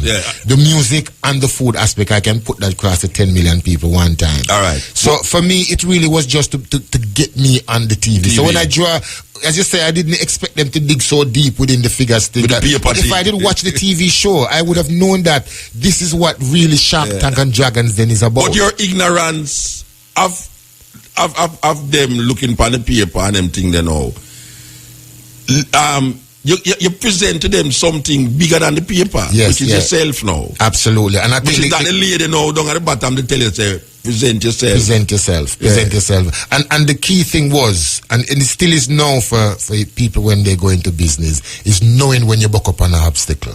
Because when you watch Dragons then, and you will see when the Dragon said to me, say, the number's wrong, Levi. Instantly there, you can see, I could have argued a point. Because you reach into a point where you get found out. And we as a people sometimes, we tend to, when you get found out, you try to cover your tracks. And I don't know what came over me there, Muta, just to hold my hands up and say, you're right. Because I come here to look for that help. Yeah. I didn't come here saying that I was the finished product with as a numbers business and person and all this thing. I yeah. come to say that, look, you know, I have this fantastic sauce and I'm Levi Roots that can be able to promote this brand, of a sauce. And with your help as the mentor, we can reach places. All right, I just want to tell the people them this, that for those of you who have cable TV, you're not going to see the Dragon, but you will see an American version named the Shark Tank, which is the exact farm. Same, investment program. The same investment program, the same way them set it out, it's just the same thing. So if you're interested to see where the brethren go through, you can watch the Shark Tank. I don't remember which channel it come on, NBC or ABC, one of them channels, but it's a very good program for watch when it come on to the man them bob and weave round for invest millions of dollars in somebody where just come with a little product where them feel can make millions of dollars. Not only for you but for them. Yes, but not only that too, Muta. It is a really fascinating program that will show people how to pitch an idea, because you will see the mistakes. Right now them use my pitches in schools and universities to become a part of the curriculum. Oh really? The pitch. Yeah. Because my pitch was far from being perfect. Yes. You know, our what would claim to be perfect, because you say the frailties in the numbers, you know, being uncomfortable on the set and the sweating and looking uncomfortable, all these things. But that's what investment is about. Yeah. I don't think investors are looking for you to be perfect. Well, that the brethren say no, the one, when name Jones as well. Peter Jones, yeah. Him say no, him like go outside. Him go outside. Because if you are perfect, that means it says, well, you come there far. Yeah. You know, you don't really need them. You don't need no help. And them eat a smart aleck, as them, I don't know if them have that word or man, smart aleck. Them will love that. Yes. Them love it when if you make a mistake. Because them is egotistical as well. Yes. So if you hold up your hands and then you say to them, say, well, you're right, you know. I need some help in that direction. Yeah. I think that is what really busted for me with Richard Farley. I don't think the woman did want to get a chance, though. No, because she couldn't see the concept. She could. I think Peter saw what Nadia saw. Yes. Nadia, my first mentor, who saw beyond the sauce, and wasn't looking at what was in the bottle. Yes. You know, I think Peter saw that actually this can be a whole structurable branding with Levi Roots beyond the brand, and not just reggae sauce, but a whole range of different products. You know, Marcus Garvey ever saying, if you have no confidence in yourself, you are twice defeated in the race of life. But with confidence, you have won even before you have started. I think it's that you did show them. Yeah, man, true. But to tell you the truth, I didn't even know what I was doing at the time. You show them confidence in yourself. Yes. You have something where value, and you a musician, you value the two things them. So confidence in say you win even before you start. Yeah, absolutely. Yeah. You know, and that honesty has to go in front as well too. Yes. You really have to have that. And even them tell it to me, because the honesty shows through the pitch. Yes. When you see it, I wasn't trying to be over braggadocious of what I was. I went as a humble person. But still being me. Yes. You know, being you and being yourself and being direct to what you want. Yes. And they invested in it. But going back to before we start, you would ask me about what the dragons them that refused, that slayed me, what them think now. It's a fascinating thing. You see them, Well, we see them all because Peter does this charity shoot every year. And obviously, you know, I'm there every year with him. And seeing the other dragons, them, you know, fly down in the helicopter and all this thing and all these rich people around. And when you look, me is the only black man into this crowd, the only Rasta man amongst these people. And to see the dragons, them, and to see people like Duncan Bannatyne, you know, the Scottish man, and there who said there is no business in the sauce. And for him to you got to have named Keith. Yeah, they have named Keith up on top of that. And to see now, you know, how Peter actually rubbed them face into it, because it's the biggest investment ever been, and it's the smallest investment, one of the smallest. With the biggest turnover. With the biggest turnover that's ever been on Dragon's Den. So it shows that different investors are looking for different things when it comes to this USP, this unique selling point. You know, some of them don't see what the USP is. I don't think the woman saw it, and certainly Duncan didn't see it, and the other dragon. But Peter and Richard saw that there was a unique selling point here. Something was different. There's many sauces out there, but this one was different, and I think that's why they invested. All right, we're not talking about the SARS, but we still come to the SARS. The SARS, you used to do it in your house. Yes. But no, you're not doing it in your house again. You have a place where get a little bit bigger. How much employees go deal with that sauce there right now? Employee, a good question. Not in a motor, and you'll be shocked. We only have one employee. One employee make the sauce? No, not make the sauce. You thought if you're asking the word implied, that implied in the Roots Reggae Sauce Limited brand. I only have one employee, and it's my PA. Because it's a unique thing that we've done with the brand that, most people think that I have over 50 different products now on the Levi Roots brand. And we don't have no factory that do anything. So like where you do it? It's a licensing brand we are, which is different than everything else. The most powerful thing that we have is the brand Levi Roots, is the name and the person that I am. And with that, and the integrity and everything as a Rasta man is within the brand of Levi Roots. So we've just done fantastic business with people like KFC, and we did Domino's Pizza, and we did Subway, and people like that who would have never do anything to do with black or Rasta. So what you do is sell them the brand. It's the brand. Because the brand So you don't have a physical factory there? No, none of that. The most powerful thing is the brand. So what we do... Yeah, I want you explain that to Jamaican people, because this is so important. It's really important. It's the most fantastic brand. thing. You're not sell a sauce. You sell a brand. You're selling the brand. And the sauce is sold, but it's not you... It's not me. Personally. No. And make the sauce. No. Okay. What we did after the Dragons then, as I said, because it's a remarkable thing that happened. When Peter made that call to Justin King, chief of Sainsbury's, did you see the sauce? Him say, yes, we made a deal with Sainsbury's to sell reggae sauce exclusively for 6 months. Yes. 700 stores across the UK. One of the biggest contracts that you can possibly a product which is coming from nowhere. They're right beside Heinz and right beside Heinz. One of the hardest things for you to get is space on supermarket shelves. Yes. It's that competitive. Yeah. So it was really lucky that Peter knew these people, knew the person, and to get the sauce on there. But we quickly realized that with the magnitude of what people want, because at the time people wanted everything that have Levi Roots on it. Just after the show, people were ringing around, they want the sauce, they want the suit, they want everything.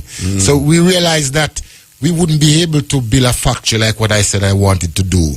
Because I said on Dragons and I wanted this money to start with a small factory and then to build things. But the brother showed you something different. Different things. Sainsbury's wanted 250,000 bottles right now, there and then. You couldn't wait for build a factory. You couldn't wait for do all these things. So quickly we realized that we needed to become a brand and to get a company to actually do the sauce. Me understand. We give them the brand. Show me a thing, it's one of the biggest things. Absolutely, and we go in schools now and we tell kids there's always a different way of doing things. Because the brand is the most important.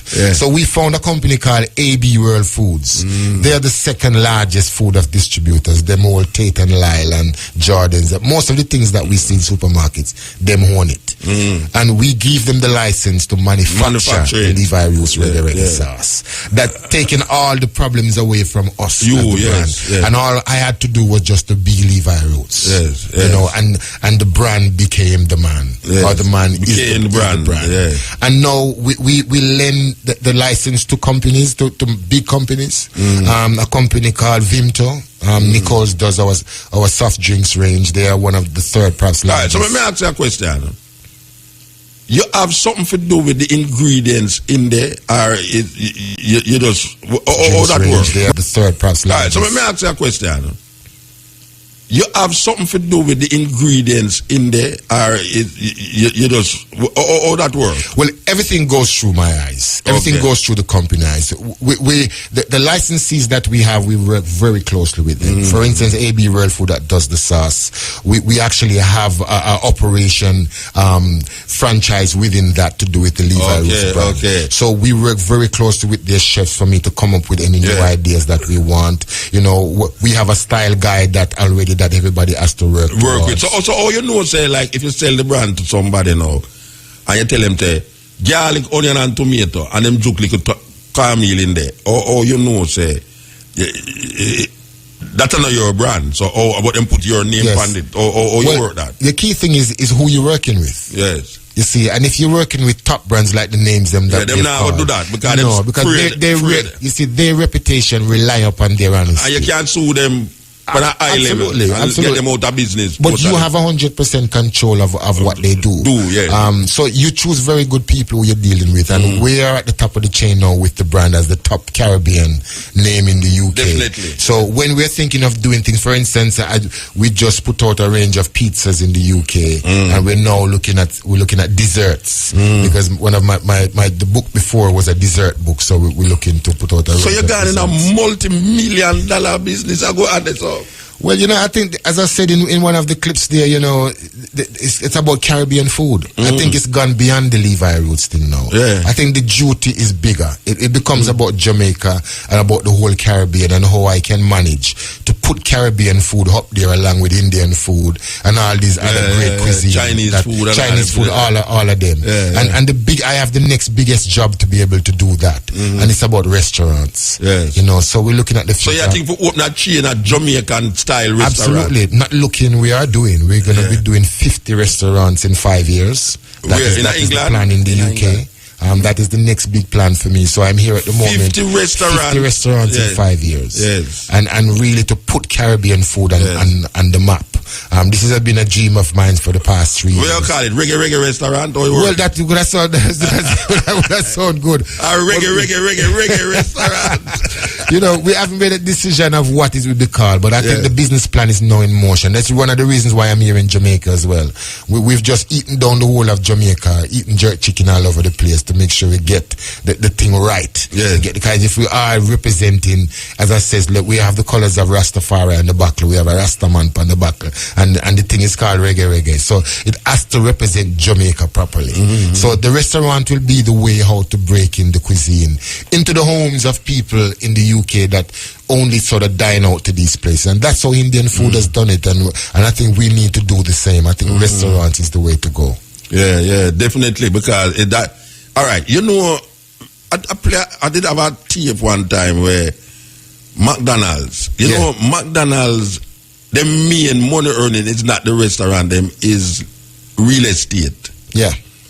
McDonald's have thousands of different places, but it's not like even though the food is standardized, but really where they make the money off is the land where the McDonald's end up on. So you franchise. So you might have figured, say, right, McDonald's make millions, which them make millions off of the food, but them make more.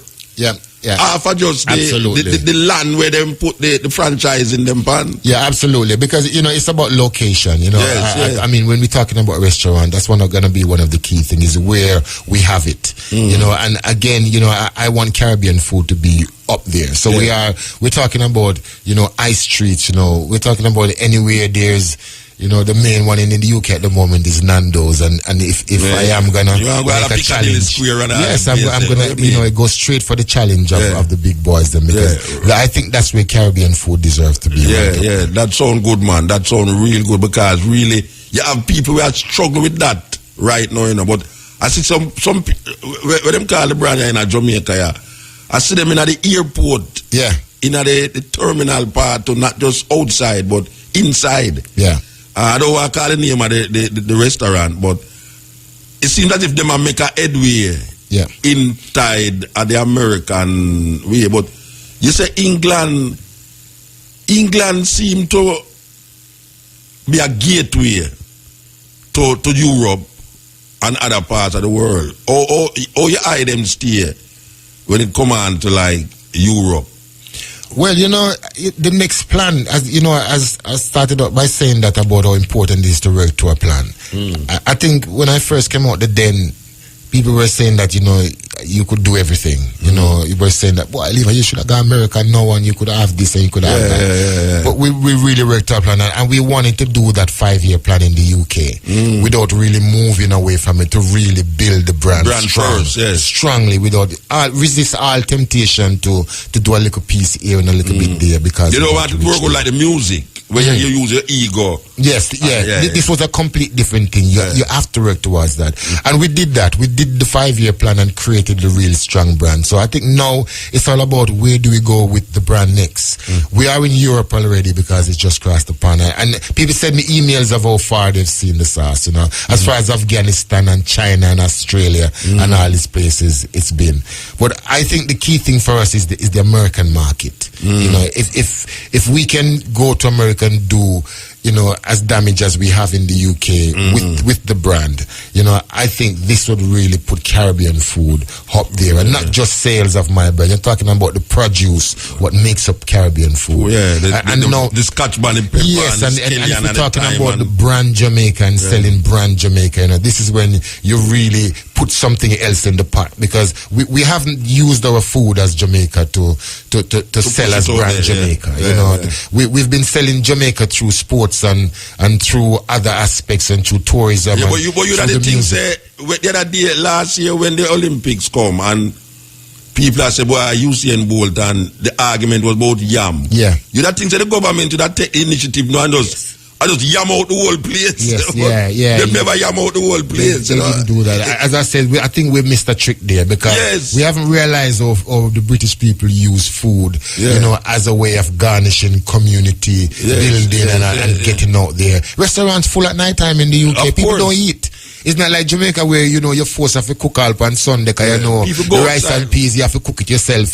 People go out on Sunday. People go eat. On the roadside, set up them table and chair out and with little candle on the roadside and thing. And all the other cuisines have benefited from that. Thai food, this is food, that food, but no Jamaican food. Jamaican food has still been in that seedy kind of takeaway. That seems to be the only thing that we represent ourselves with. Put a box and gone, and when you go in, the place dark and you have some people someone attack to you, where it's only if you don't just come from Jamaica, you never. And the whole part of them is front too. One of the whole part of Jamaica is front for other things. But let me ask you a question. The brethren, Jones' name? Peter Jones. With the eye, with this whole concept of spreading the wings, this is your idea in another level. He's a businessman still, and him own part of the business. No, but when I say, all right, your vision of Jamaican food right beside the Chinese, the Thai food and them things. Him to that too. Absolutely. As I said, him is a businessman, and he knows that whatever will drive this business to keep it going. That is what we're about. Always looking for that next edge. The restaurant idea has got to be the next edge to actually drive not just our brand, but the whole concept of Caribbean food. Because if we drive that and we become market leader, then it's not really rocket science to see where we're going. To going with this. So he's fully ahead with that, because we've done the sauce thing. I think we've created the brand. The Levi Roots brand, and even the sauce, reggae sauce, and the ketchup and the ketchup. The name reggae is now in homes that would never have anything to do with reggae or Jamaica or whatever in the UK. You're talking about real breakthrough. No, but it's in a supermarket where you see no Jamaica nothing there. Absolutely, and it's amazing to see how people are taken to it without having to water it down. The job now is to raise the bar a little bit now and to bring in other brands and it shouldn't only be in localized areas, because at the moment if you're in Brixton you get everything Caribbean. If you're in Birmingham you get it. If you're in Manchester you get it. But when you step outside of these pockets, you want to go to East London and all and see it. You want to go to some as I said, in the Shires and you get it. You want to go to Scotland and Wales and all these people and you still see the food represent, because it's not just for us. Our food is not just for us, because if you see the way we use food even here in Jamaica, every cuisine is represented. Because you go into our restaurant here in the top restaurants here, it's not just Jamaican food available to sell. Remember, we have the mantra out of many one people, and the food really represents that. But we've been keeping this secret to ourselves for too long. I think but I think packaging has a lot to do with it as well. To we probably will have to change up how we look at packaging presentation. All right. So which part of the music then all of this now? Good question. Good question. Well, boy, it's a fantastic thing though that the music has come forward, full circle. Because now you know, even though the reggae sauce song was in danger of ruining my whole musical career. Because after being in music for 25 years and creating so much songs and albums and being nominated for Mobo, still, when I'm on stage, everybody can't wait until me come to this one little jingle here. REFM, thought-provoking, always smoking, lyrics like a bazooka. You are listening to Mutabaruka.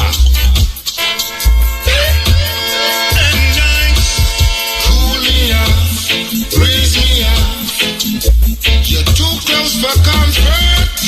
Cool me up. Raise me up. Mind you get your head back. Michael Rose and Levi Roots. This is the Cutting Edge on RFM. As we said, this is almost like the autobiography of Levi Roots on this program here. So now, and who are you, all the people in England who tune in right now and know, say, boy, right now, after all the interview them I hear Levi I do. That one is like the ultimate the ultimate one. Levi. It's unlike no other, me I tell you. It's like you have me back like me back in the den one time. No, watch me back. Let me tell you something now. Trust me. You see all tomorrow the amount of phone call we're gonna get about this thing now. It's unbelievable. Alright. So the music is back in your mind again. Yeah.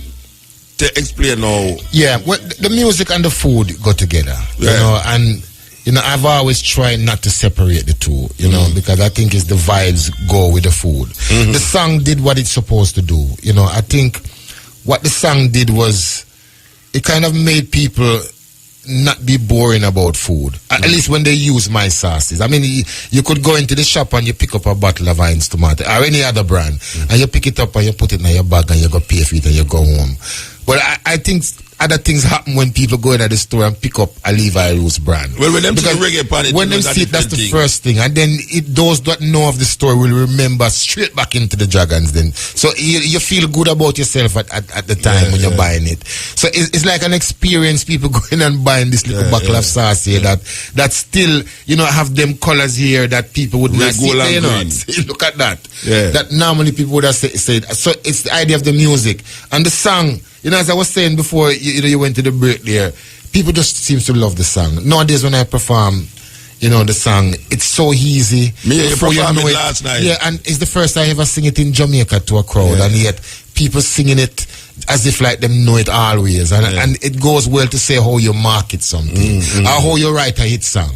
You know, it should be so memorable and so easy. It shouldn't be a difficult thing. It should be rocket let me ask you a question now. You have advertisement on the radio in England and television with the same little clear. Yes, clear man. We did the hard man thing, the £2 million worth of advertising. I think it's actually the biggest money ever spent on a Caribbean type food. £2 million. £2 million by a Oscar winning. How much radio station? How much radio station?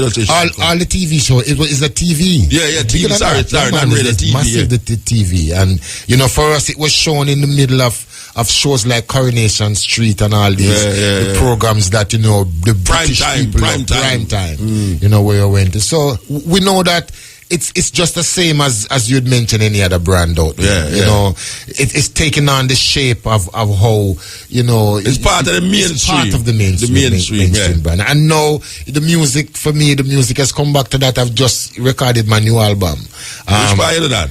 RJ Studio. You just record RJ? We did it the original way. With Stuart?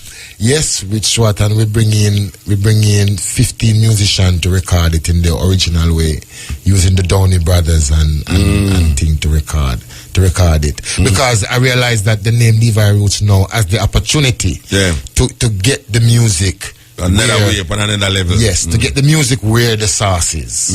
You know, because as I says, to sell all that sauce and to get that sauce into these homes that now buying it and thing. I think the duty now is to get reggae music in there. So the journey is just start where the music is concerned. Yeah. But I feel that I'm ready for it now. Yeah. You know, I'm ready for what I would class as reggae. Because again, people are always looking for somebody to be an authority on something. Yeah. Not that I'm an authority on anything. As a matter of Well, fact, your authority turning 50,000 pound into 50 million pound. But if people see, I don't know nobody will do that now, Jamaica. well, you know, I don't want to pat myself on my back in that respect. No, well, if people want to see that, I pat you on the back. give thanks for And that. the first I sit down in front of a man where he's a millionaire. Give thanks. A Rasta man at that. So I say now, in relationship to turning, you know, all right, a youth who left school, you know, and him not have no work, and him a hear you attack. Like, him a try look a break and your break come through that. And we see Tessa and Chin, yes, I do the same thing where you do now. Tessa and Chin, I use the voice, yeah, for break into a bigger market. yes, Right, absolutely. I think she shall go win. Yeah, I feel so too. Yeah, all right now. So you win the dragon, you slay the dragon, you come out good, like roses and thing. All right now. A youth, you don't have that kind of program in Jamaica. You're coming from the university, you're a youth at the ghetto. Tell me something where that youth they could have looked forward to or look to for actually even see part of what you do. Well, you know, Mota, you see that same youth, that proverbial youth that you're mentioning there, because it's the same youth all the while. Yeah. I was that youth. Yeah, everyone away. Yeah, I was that same youth, struggling at the potential, because you gotta remember, me never become Levi Roots overnight. I didn't become me because I went into the Dragons then. I was always like you. me. Yeah. I was always being able to angle this massive business whenever time it was thrown at me. But it just wasn't thrown at me then. And for that same youth that you're talking about, when I was that youth, what I was lacking was planning. I didn't know really what I was doing. I just went ahead and just did things. There was no structure. Yeah. You know, and I says about admittance as well, you know. Yeah. It's easy for me to admit that now, but back then I would never have admit that. Yeah. You know, to yourself that you never really know what you're doing really. Yeah. Because there was no structure plan. And now, you know, as I hover above most people nowadays with where the business is, I see the same thing. People are just going along their lives more likely without no structure. And if people have a little hustling hustling different from business. Yeah. It's a different philosophy, it's a different way you mold things in every way. Even though the entrepreneur is still a bit of a hustler still, because you have to have that tenacity. Yeah. You still have to have that kind of a eye of the tiger to spot something, you know, and you still have to have that way of saving money as all hustlers do as a hustler. But is the philosophy as how you keep it long term. That is the business, and that's what I didn't know what to do. But that's the secret now that I tell people, no, this is how you do it. You need to have a plan, and you don't have to start at any particular time. Whenever time you think that you need to start, you have to get things down on paper. You know, so you can have some kind of doctrine to follow, to go by. If you don't have a mentor, have a business plan. Yeah. You know, because the business plan will do the same as the mentor. It gives you some kind of guideline for you to follow by. Yeah. You know, and even now we're working off of a business plan. Definitely. You know, I always say that Michael Jackson have a dance coach, the greatest dancer in the world, but him have somebody that teaches him. So you always have to have some kind of structure, some kind of plan that goes along. So that would be my top tip. And the second tip that I would actually say about it, once you have that plan, is being able to focus on the plan. Because that's another skill as well too. Because someone will you will sometimes you will see some youth have some great talent. You know, some great singer you see them sometimes, some young youth, and you wonder why they never make it, because they don't have that focus to be able to lock into it. You know, to really zone in and lock into it and say, I'm going to do it and I'm going to stick with it, and no matter what happens, this is the route that I'm going to take. That's one of the most difficult things. All right. We should say you have two things where you was dear to your heart. You try one and you realize family did involve, which is the music. So you just go forward now to your mother kitchen and you realize, well, the mother kitchen thing can go and wagga till better come. All right. When you did sell the SARS and Notting Hill Carnival. And you say it's only once a year you used to do it. So once a year, you sell enough to serve you the whole year to the next year. How that work? But that was on the same principle as just enjoying it and not making no money. It was still that same comfort zone. So you never did make no money? You never did make no money because it's just once a year, and when you go there, you just really, actually you spend more than what you make. But you enjoy the whole thing. It was just the same like the music. You just enjoy it. And sound system, I was in sound system with Coxon for a year. I never make a penny. So when the man... but I love it. It's the best time of my life ever. When the dragon look for you and say, so tell me something. When you go to that deal carnival, how much you sell? I say, well, I told buckle. I say, once a year. Once a year. I think in that mind, he might look say, he might calculate now if you sell a $1 buckle at how much? $1. Yeah, 150. 150. That not really strike him. No, that never strike him at all. All right. Because he wasn't really looking at that. He might look at the possibility of what the possibilities. Because that is what an investor do. Yeah. You look beyond of what you already, what you're telling him that you're doing. Him seeing where he can take it. All right, you see, Jamaican people who have the money don't stay like that, brother. Now, I mean, Jamaican people who in a position like that man, them don't look at the possibilities. You see, because if they would look at the possibilities, a whole heap of youth right now would arise. Up. But them don't look say, but a youth, they have possibilities in a Rasta. If you put that in at that, and him himself can't go to the bank or get it. Yeah. You see, him can't go to the bank and say, watch you now. You want to ask me about a thing here where me know say can make. Me have a pepper thing here, you know, where me grind up the pepper and put 2 things in it. It can go so a man I say, I don't know nobody will do that, you know. You know nobody will do it. And finally can't tell him nobody will do it now. Him just mark you off. Yeah. Well, the possibilities are there, you know. It's just to find the right pair. I'm not saying that there isn't that here, because one of the things that I'm hoping to see if I can add, you know, here is about the mentoring aspect of things and bringing companies into mentoring. We've had this in great success in the UK with a program that I'm actually the ambassador for, something called the NEA, New Enterprise Allowance. It's been around in the UK for a couple of years and I'm the ambassador for Explain where that though. Well, the New Enterprise Allowance was started by the current government. And it's a bit like how I started with Nadia Jones with that company, the first one, that helps you to get a startup fund. But more importantly, you get a mentor to show you how to start that. This is what the government is running now, and I'm being from that now is the ambassador for it. I know they say emphasize mentor a lot because you recognize how important. Well, I think that's what I'm hoping. I'm hoping people will feel that's what I can do now. It's not about selling the sauce because we are a brand. As I says, I don't have factory, so I don't work hard doing that. All I want to do now is to galvanize people's spirit to say, you know, if Levi Roos can do it, you can do it. Then you can do it as well too. Because, like you say, you know, when I appeared on the TV, there is nothing about me that was out of the ordinary. You know, it was just a man going up, being honest with himself, as we all can. But that was out of the ordinary. A dreadlock man celebrate a guitar. But you know, you have to have the belief.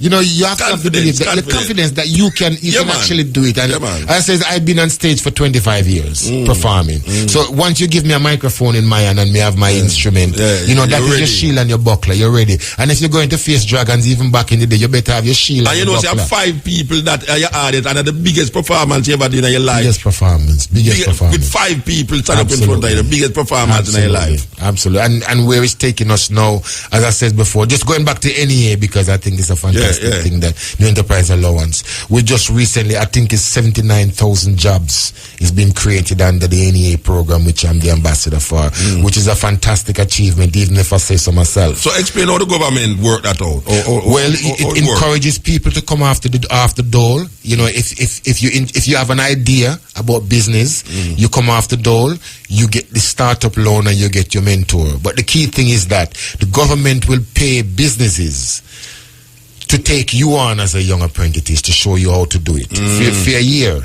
So everybody's would want to start a new business will get the chance to come off of the door, start them business, and actually in a working environment. And the mentorship is the most important thing, because you have somebody to kind of guide you through. And what the mentors do get out of it in England now, you're getting people now who they're also egotistical people as well. They might look money. They might look money, but also them probably not even really looking money, because most mentor people will have money already. But the publicity that comes with that, that comes with you mentoring somebody, I think it becomes something worthwhile for them to have. So businesses have signed up to the thing right across the UK, and I think that can be done here. Whereas businesses don't refuse people because they don't have a wage to pay them. They take them on because the money is provided elsewhere for them. If I can help to bring that here, recently the Prime Minister has just given another 80 million. I went to see him a couple of weeks ago in 10 Downing Street to have a word with him that we wanted some more money for the plan, and he just put some more money into the whole business startup, 80 million, because of what the NEA has started. So it's a brilliant thing, and for me to say that, boy, because of what we've done, we've created that. I remember when I couldn't even afford the taxi if you even go to the Dragons and if you say no, the government give me 80 million pounds for put on things. Yes, and science is a wonderful thing. Life is strange. Life is strange, man. I tell you, this is the cutting edge on RFM, and trust me, this is a story to be told over and over and over and over again. Believe you me.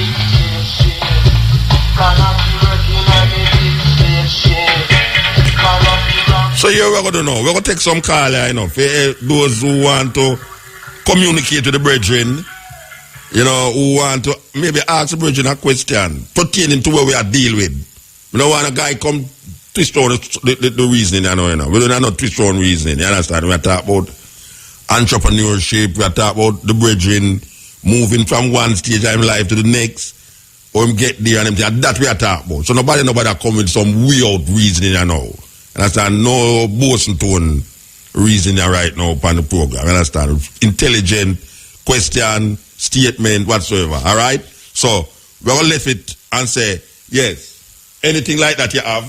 All right? Phone start ring off already. Yes, cutting edge. Blessed good man and the one, the real one. Blessed man. Cool. Muta, size to the bridge in the pan TVJ when them both let me there in England at the event.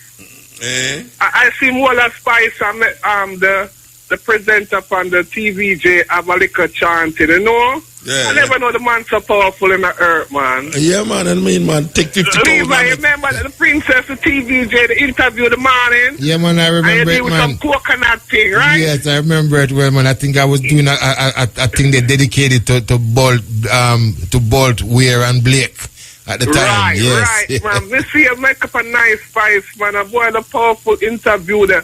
But them music, that real reggae music, man, like Sata Masagana, them, man. Them music, are normal, man. Yeah, man. Well, as I always say, when we sell in brand Jamaica, we have to sell what we know people expect as brand Jamaica. Dancehall music good, but I think the whole world love reggae. And I think when I call it the sauce, reggae sauce, I wanted to note that, that is the heritage music I'm talking about. The music, I'm talking about where Bob Marley left off. So when we say in the sauce, we're talking about the true, authentic roots reggae. That's what we're talking when we say reggae sauce. Well, Mr. Levi and Muta, that interview, for continue upon the Thursday program, Muta. For more people get a view. Is that you this and change the Muta? The youth always heal up right at the tank when they come from the Rima or Spanish Store Road, All right. Right at concrete. Yeah. I know which part, man. Always sit down there. That when the traffic ethic.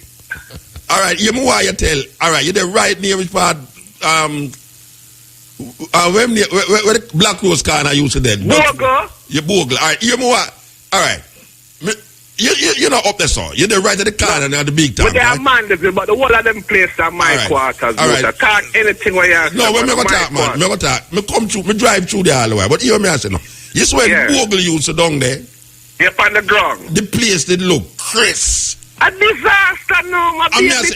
Me passed the other day, and But more than what, I see a big car them, you know. But it's when me look on the ambience of the place right there. Me I say, wait, all the people them, when Bogle there, like the road cark with people and you see palm tree grow, flowers up on the road, they want to the man them where they know. Them can't do the same thing. Listen me. Listen me now, man. A piece of destruction take place on William Bogle Jet. A big gang war mash up that little zone there. From the past the tank and come up there so like you got RGR. Yeah, but we still see... A bitterness come through the whole of the youth, them dead have corruption coming. No, but wait there. Me still see the same big car them on the road park up.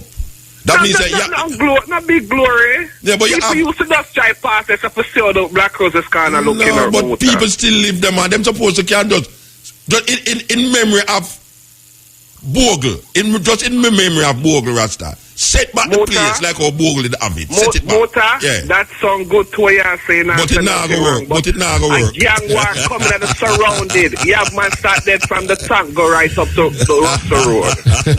A piece of bitterness a liquid. Me leave my living and just go visiting at the city a minute to do some ground work, you know. Come work at the bus stop and hospital for children, you know. And a bullet me get, you know. And a man beside me dead, you know. You sound like my cousin, you know. Trust me, you sound like my cousin. You sound like my cousin. A bitterness a go on in other quarters. Me feel away when me see it though. When me pass there, because me always take this off of Kodong Town and take this off of Gog Town. Yeah, man, you can shortcut when the traffic hectic. Yeah, I want a man straight to go through there because them I say a trench town and say, but me know say it's the easiest way for reach uptown. I straight to reach a Spanish Store Road, man. Me I say, but wait, at the place where me used to pass through and Mr. Man, flowers straight up on them thing there. That all the thing just stay so. It just stay away. Yeah. The only little enjoyment we have at the Tony Spalding complex. The football and thing. Yeah. I would like some more love going on a boy's tongue. You understand? Old school too. Yeah. You understand, Mota? I respect Levi Roots. Me have to get your music, them, man. I respect you, music. But when you're ready, you can check it out. Yeah, you can check out the store down at Devon House, you know, which we never mentioned yet, but we never mentioned that. They opened that store at Devon House last night, you know. I appreciate that, man. Yeah, so, Mota, I best up my brother straight in the top now. Patrick, otherwise known as RC. Let's say you think all you them down a GP. You know your thing at the normal motor. And this will continue upon a nice Thursday when everybody can enough people are slumber now. No man, away I say man. How many people believe you me? Watch out. A man in England no, you know. A man in England no, you know. You like no more people listen. Man. Watch wait man. We not take the one of the glory for myself. So my respect and my man, blessed man. Levi. Alright, give thanks for Bridging. That's man, it's that when Muta touch the university, that's one of the biggest problems. Because Muta know how much people graduate for there and no job is here for them. Yeah. So Muta know the groundwork. It's a man that will teach with the knowledge.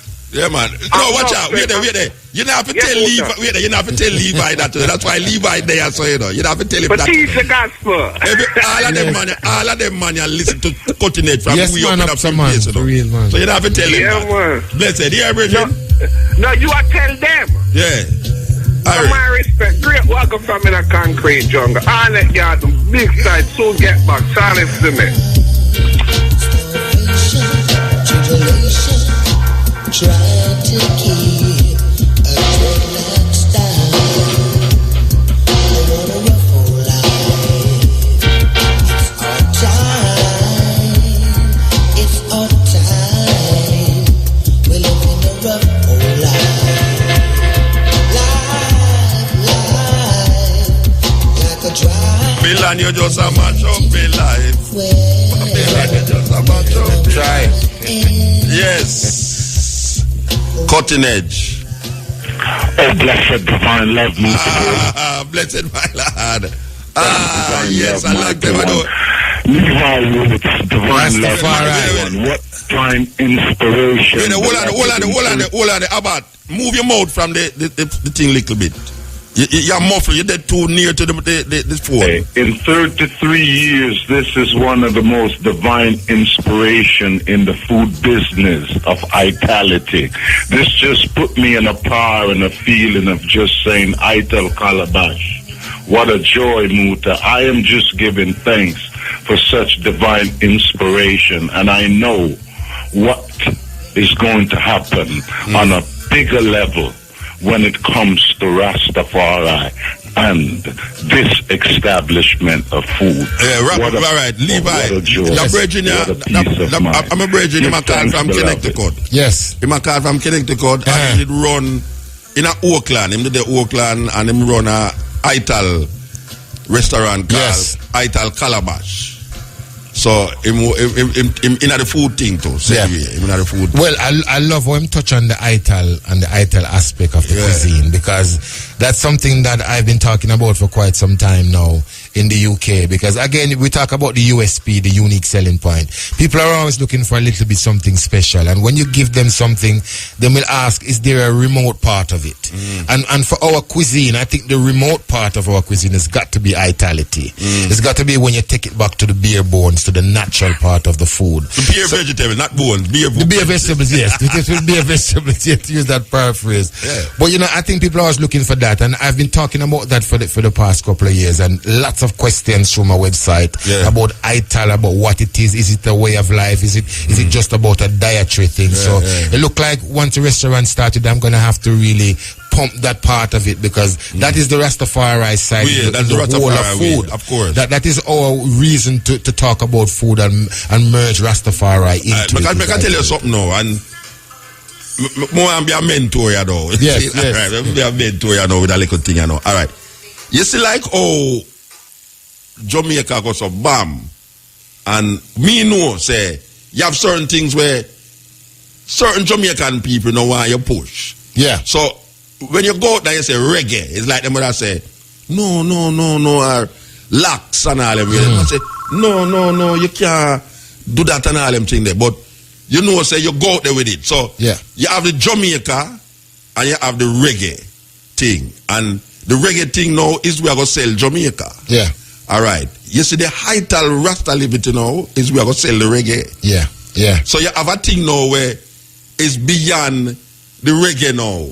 Beyond, you have Jamaica food, but you have a reggae thing now. We're going to match up with the Jamaican food. But then now, within the reggae now, you have a thing named Rasta Liberty, which is Ital food now, where when you put that out there on a big light, and a man, especially white people who are search for serious, what they would call organic. No.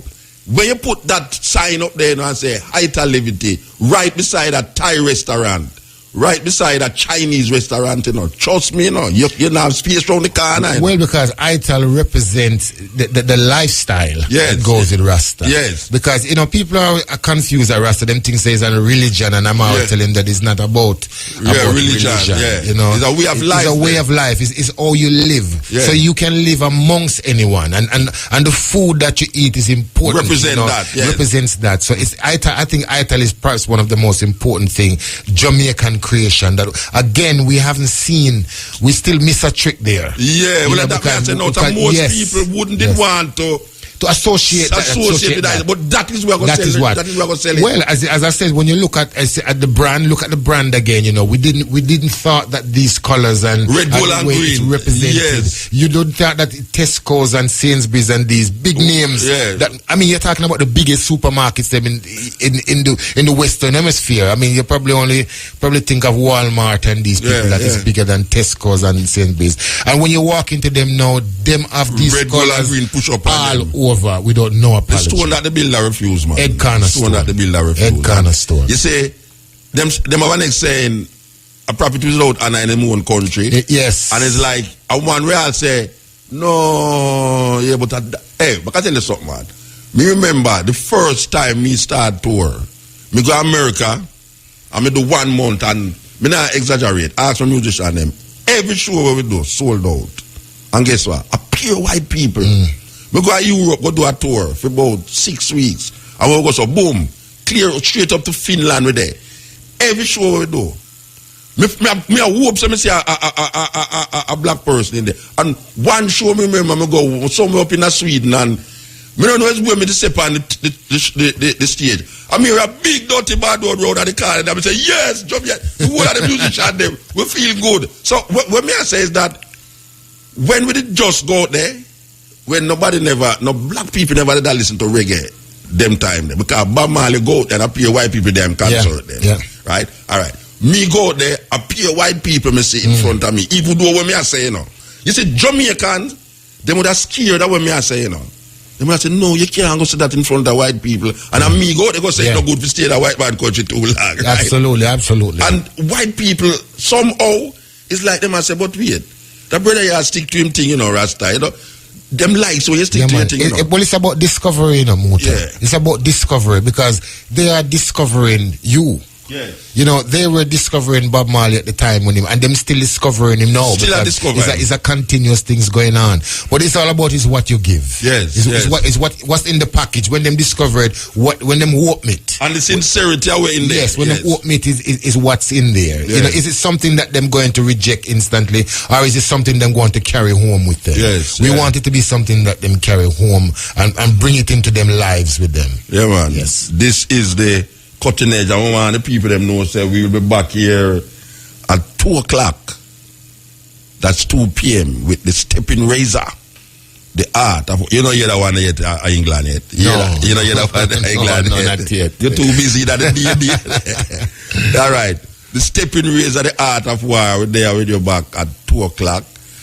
And we want to remind the people them, well, we have to tell you this now because we invite Levi Roots down a West Street that day, and they make him drive and tell him foolishness. They make him drive and tell him foolish. Hey, watch out, man. We are trying to bring back some joy in the middle of the city here in Rasta. Believe you, man. Yeah, people are talking about bring back, you know, city, the town, where we want. You have a whole heap of people, they have a thing, a marathon run downtown, and like 7,000 people gather down there in Rasta.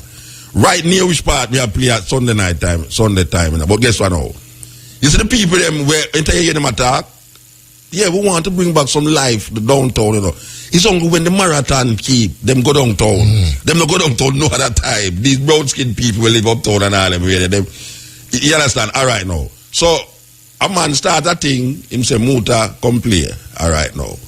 You invite someone, you know, like all you know. I mean say, boy, Levi Rose, come listen to some music.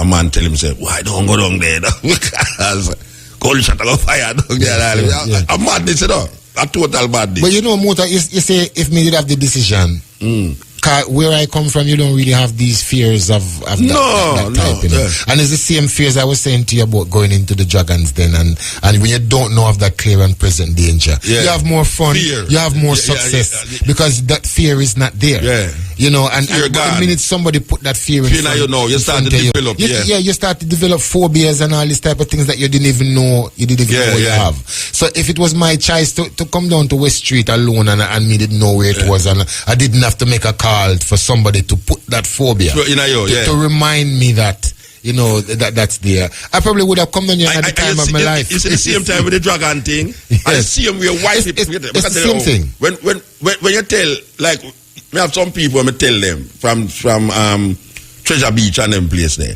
and them come down there, you know, without no fear, you know. And when me see the people there, I say, what? Them down here? And when me talk about the people, they never enjoy themselves, so yet in Jamaica. I mean, I say, but look which part them come enjoy themselves the most. But just like me, if somebody that tell them, if somebody that warn them and tell them this, that would have put the, I mean, it's just like why a lot of people stay on the North Coast. And never kind of venture in. And they stay in the hotels and never venture. Because them write to me and tell me about the food, and then say, they really want to taste the authentic Jamaican food where, you know, Miss Mattia cook and where and this and that. This big fat Mattia that is cold supper shop. But they don't get the chance to do that because that fear and that stigma of what may be out there, you know, stop them from doing that. We have to remove that. We have to stop that. We have to stop that because really and truly, the excitement of we is in. I want to say it too. Sometimes it's in the field. The excitement in the field because me remember which part Rastaman I come from. I in the dongle. In which part the pig them and the this and the old cardboard and whole car and thing right down in with them call Tivoli Garden, so now, you understand? And we see man come now, turn it round, politician come and twist it round and turn it round that.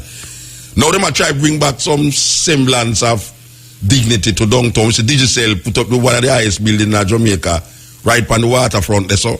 You understand? So, me don't know, maybe you can open up a place so they because it's like them are selling things them free. It's like them are selling, it's like them are gay. incentives for open place down so. But me know the government is not the weirdest thing now. Them I tell you say them want lighten up back downtown, but them not have them office downtown. All of them office gone uptown, so me don't know that. Practice where you preach government. If you want downtown to look like downtown again, put some of your office them downtown, digital invest millions of dollars for go build up one of the tallest building in Jamaica downtown. So how you not have no office down there? What a terrible thing. Yeah, as we say, we are taking a call.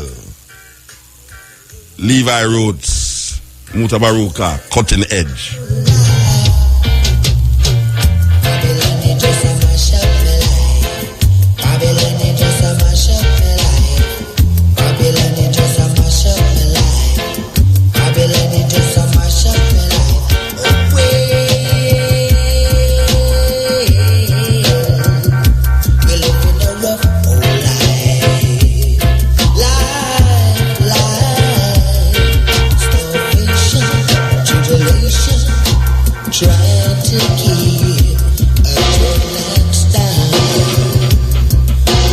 Yes, Cutting Edge.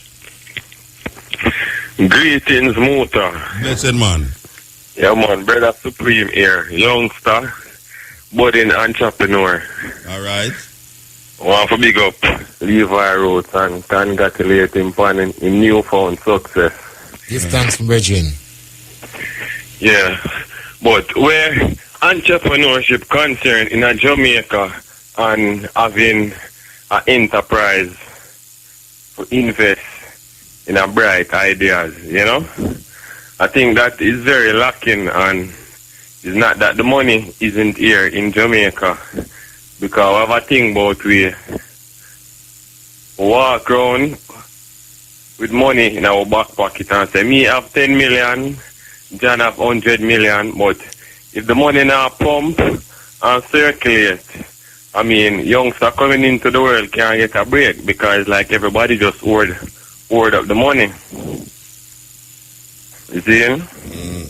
So what you think should happen now?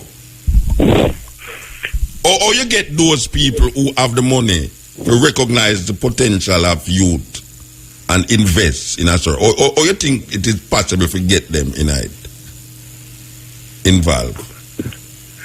All right, well, with the powers that be now, like influential persons like you in a motor, and like Levi Rhodes and myself, you know. Yeah, you mean if you go talk to the big guys them?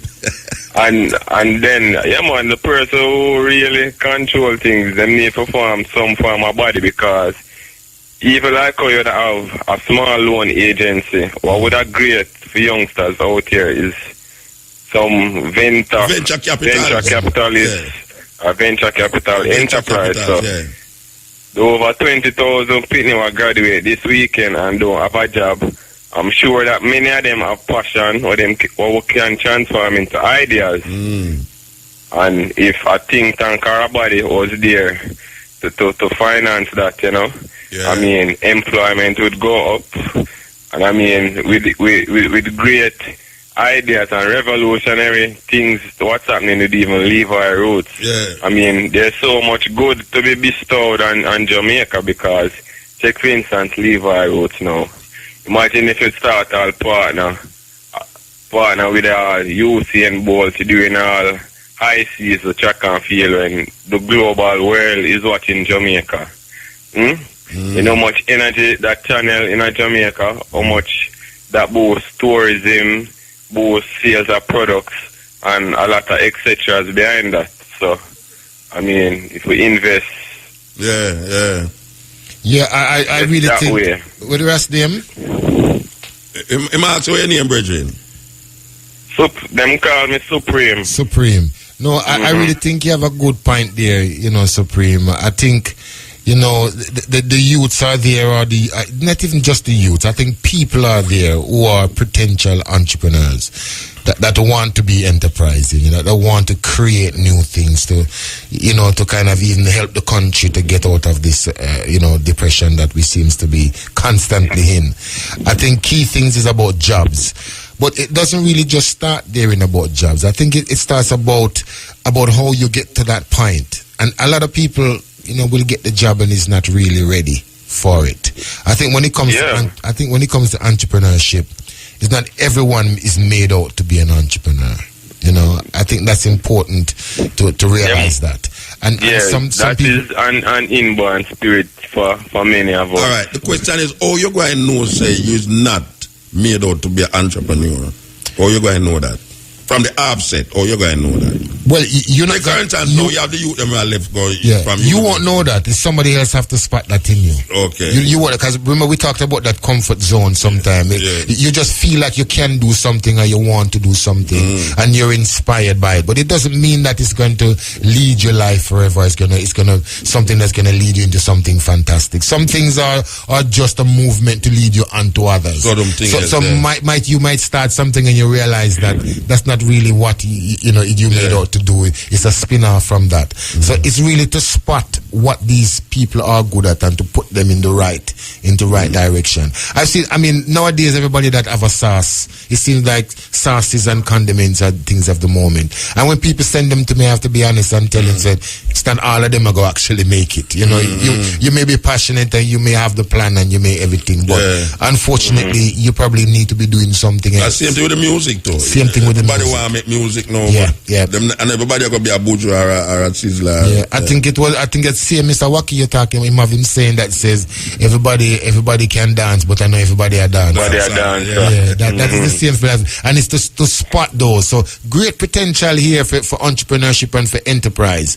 But the important thing is to spot those that can actually do something. And when you spot them, is to get the investment out to these people, because they can perhaps be influencing others to realize their own dreams. But we don't give these people a chance. The potential ones that can make it, they don't get a chance because everybody wants a chance. And the chances are so few in between. Give thanks, brethren. Yeah, man, give thanks. Yeah, man. This is the Cutting Edge on RFM. Original version of, well, it's not the original version, but it's the original reggae version of a tune everybody knows as No No No. The No No No is a old-time tune, foreign tune we make over. So this is the Fireman. Blessed man.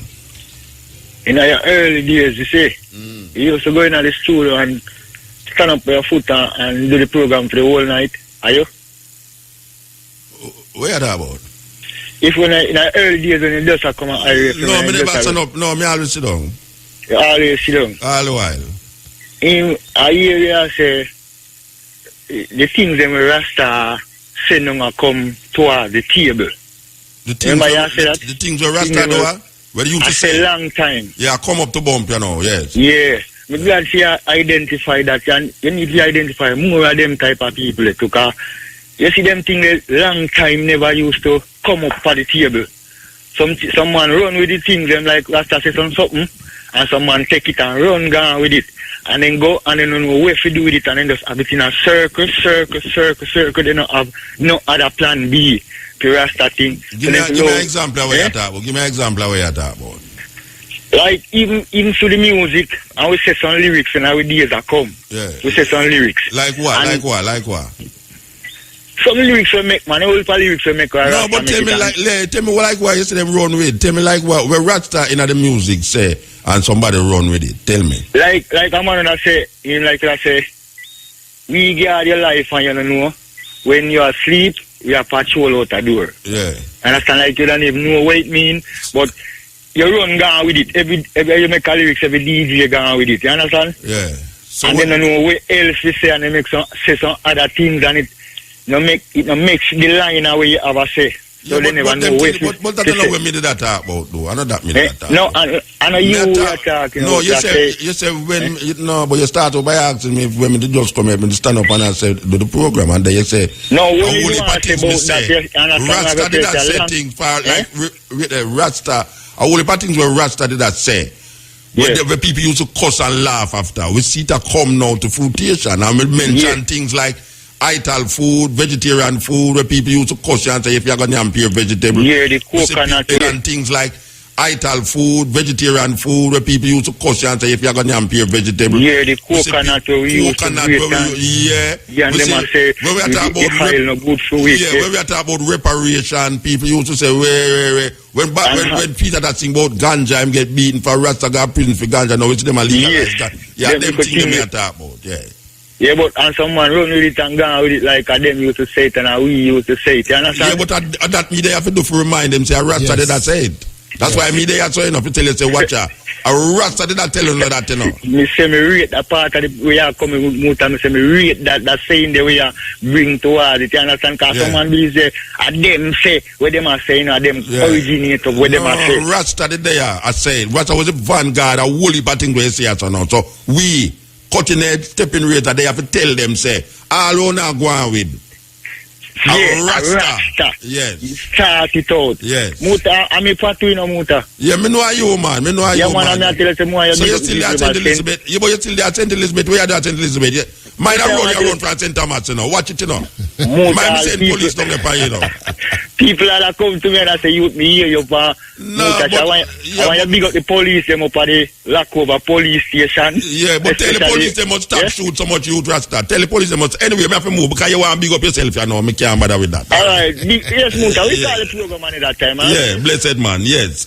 It make a serious point there still, but I want to interject on the point there. Really big point at the moment because in England right now there's a big uproar on the same topic where you just mentioned there of original things that other people taking it. I run gone with it. I mean, right now from the talk about it, everybody ears are gonna pick up in England because there's recently the past month there's been a chef. A really big chef, perhaps perhaps the third or fourth biggest chef in the UK. I mean, I go call him name, but everybody know me I talk about. Him just recently do a recipe for a big company called Knorr, really massive multi-million, billion-pound company, to do a Jamaican jerk chicken, rice and peas. Now, this man here now, him completely mess up Jamaican and call it Jamaican. Every Jamaican in England come out and say them have to take down the video. And people start Twitter and them start the campaign of all boy. Because I get the whole of it because people saying, boy, Levi, you have to say something, and it was encourage me if he say something against it.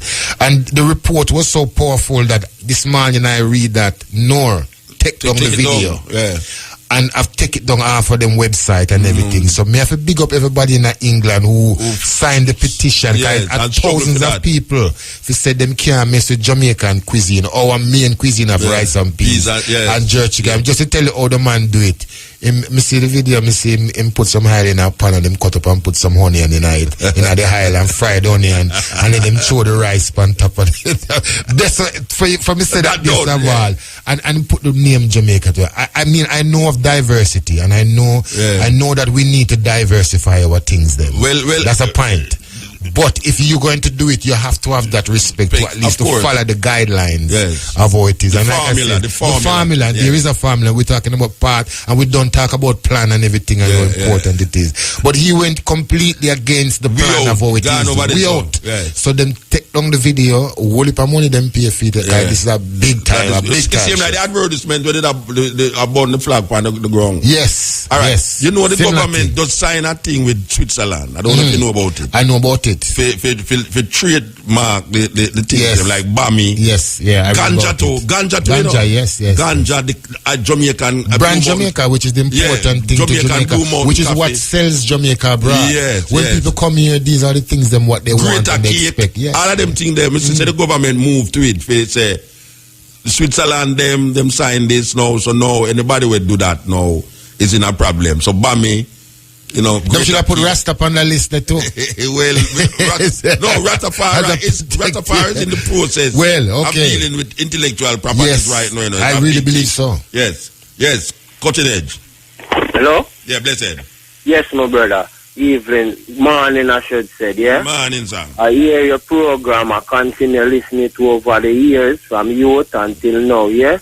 However, there's a young farmer coming up, go through the whole system and the whole program. I'm still not get no real hardcore talk from none of them. Now I have about 4 acre berry It's not a... What kind of berry? What kind of berry? Java plum. They're calling it Ribena. That little purple thing. Yeah, me love it. Yeah, me know it. However, when I visit the Scientific Research Center, they said the first person they see is so much, right? However, they can't... Government them don't have any money to help support it more, right? But however, I have this product I would want it to go further, right? So you talk to Rada? Yeah, I'm a registered farmer, man, but them not come visit me when I call them more than so. Okay. Them just paint a picture in a motor, then that's how I see overall in the system, you know.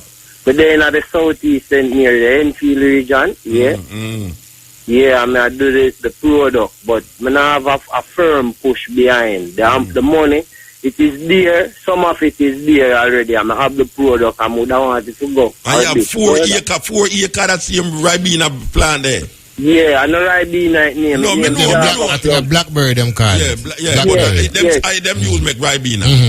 Yeah. All right. You know something now, because me don't know which food company I am so, because you have... No company, because I even go up by Minister of Agriculture and them send me on to Scientific Research Center. Yeah. And with Scientific Research Center? Scientific Research Center said they would have liked to work with me, but my wait back on a call for about a month now and nobody will call you forward. For the same procedure again where I have to go sit down and wait and next year again to go back to them and... All right. So why to the company them produce juice now? Call them round, man. No, call, man. You have to go, man. Hold on. The call thing no work, you know. The call thing no work, you know, brethren. I can't figure it out. No, the call thing no work. You have to physically take a bus and go to them. You have to go. Yeah. So, I mean, when I suggest say you take a bus and decide, say, you're going to spend 1 week, now you're going to go this or but you have companies on here, so now we have produced juice. When me don't know, maybe you should have go to them. To me, see, me ask for the Scientific Research Center. Most of the juice places in Jamaica be artificial. Yeah, but but maybe them take your thing and mix the good thing in it and can make a juice artificial. Me don't know. Because some of them, even though it's artificial, it have little juice in there too, you know. So when I say, you can't take it, I better you go physically, brethren. Nobody listen to scientific research lab now, because if you have 4 years, this fruit, you know, bread, because I see someone I sell it on the road, and trust me, when we go over and put in my blender with some cane juice, and me that, you know. So me I say... It's not supposed to blend, you know. It's supposed to dry, you know, like a but you tell me when me do my things, brethren, and that me don't boil it right now, me don't dry nothing, me put it in a blender with cane juice. Yeah, that's what me I say now. You need to go find a place where I make juice.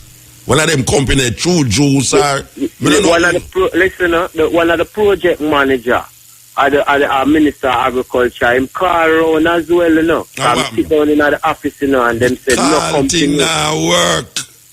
That office make for do, you know, for deplete you. They put in the office, You may have to go do a physical thing, believe you me. Try a physical thing. How that me can't tell you, because I don't really know, unless you're going to go to market and sell it, that way there, because I know you have man where we buy it, you know, but 4 acres enough. 4 acres, which part of St. Mary that there?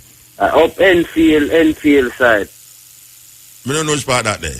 When I leave out Mutabaruka. Okay. Coming to going to Portland, yeah? Yes, and you turn off on your right. On the right, go like, yeah.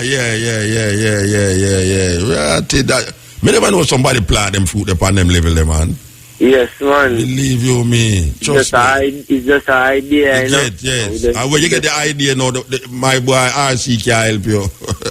RC is a joke. I will climb up a woman like chicken. Anyway, Bridget, you have to try a thing. Yeah, Bridget? Yeah, man. We are trying, man. We work with it, you know. We are trying to push it further, yeah? Yeah, trust me. At the first, man, if you say you have 4 acres, trust me, enough. Yeah, enough man. That, yeah. Blessed, give thanks. Yeah, Bridget? Give thanks, man. Respect, man. Yeah. Enough, bury that. Yeah, 4 acres, what I bury that. But it's interesting for hear enthusiasm still, you know, because I check for that. I can hear that him really want to do it. Yeah. But he must have to realize that maybe he's doing something wrong. Yeah. You know, as you were saying that the approach to the companies them is a way you have to think of some ingenious way of doing that. Yes, yes. You know, of trying to, and it's not even just the company. Because a lot of times people will say, all right, for instance, Grace, you may have a juice and you just send it to Grace. Yes. Or you turn up and you up to see the Grace. It don't work like that in business. Yeah. You have to find out who the buyer is. Yes. Because for every product, there's a different buyer. Yeah. You know, so you can't just send something or you can't just go. You have to do your homework and know who to go towards for different department. Yes. Notoriously, buyers for supermarkets are individual people that change his item as you go, and it's like an A&R person in a record company. That, you know, one person will love a lot of things and he will have the job, and before you know it, he's out of his job, he take out everything, and the next thing comes in. So you really have to know who that buyer is and attack them with your idea, so that you can zone into that specific product that you're working. I want to tell you, I see a youth that sell someone day on a road and I buy the whole of them from him, but you have supermarket where we buy it in bulk from him and sell it back to people who know it, Yes. Because it's not every Jamaican know the fruit that's still, You have people uptown where know the fruit. So it's like, maybe should I even try that too? Just sell the fruit itself. I become the brand like we was talking about earlier on. It maybe him need to build up the brand as brand, I can't remember what him name, but if it's brand Jew or whatever, and make this, build that so that the supermarkets are invested in the brand as a brand that them know as and quality product. Yeah, and them just deliver it to them and then them no business with it again. Yeah. Absolutely. Yeah, man, give thanks. All right.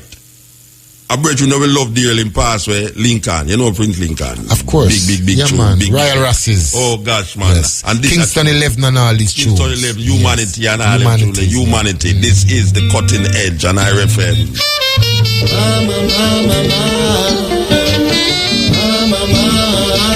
Blessed Savior Divine. All right. We had the whole on. It's like we have the rag shoe. Hey? Lovely falsetto voice, man. Yes. Another one who I play though. All right. Yes. Hello? Yeah, blessed man. Blessed man, Rastafari. Mutabaruka? Yes, sir. Big up. Blessed man. Levi Roots? Blessed love, sir. Yeah, look, one of your bridges, but not tell you who I am in our way. But Muta, first of all, I must say to you, Muta, from 1980, I have been listening to your show. No, 1992. Well, yeah. Coming to Jamaica, talk about you, going back to England, talking about Mutabaruka. I bought some album of yours in England, and even walk, make me just have like to have Muta Deer. You have a Muta Deer? Mutabaruka album. Whole of them in England, man. I just like to keep them and look for them and know where you come from, the culture. I'm a Jamaican. Levi Roots. Yeah. Blessed, Mr. C, big up.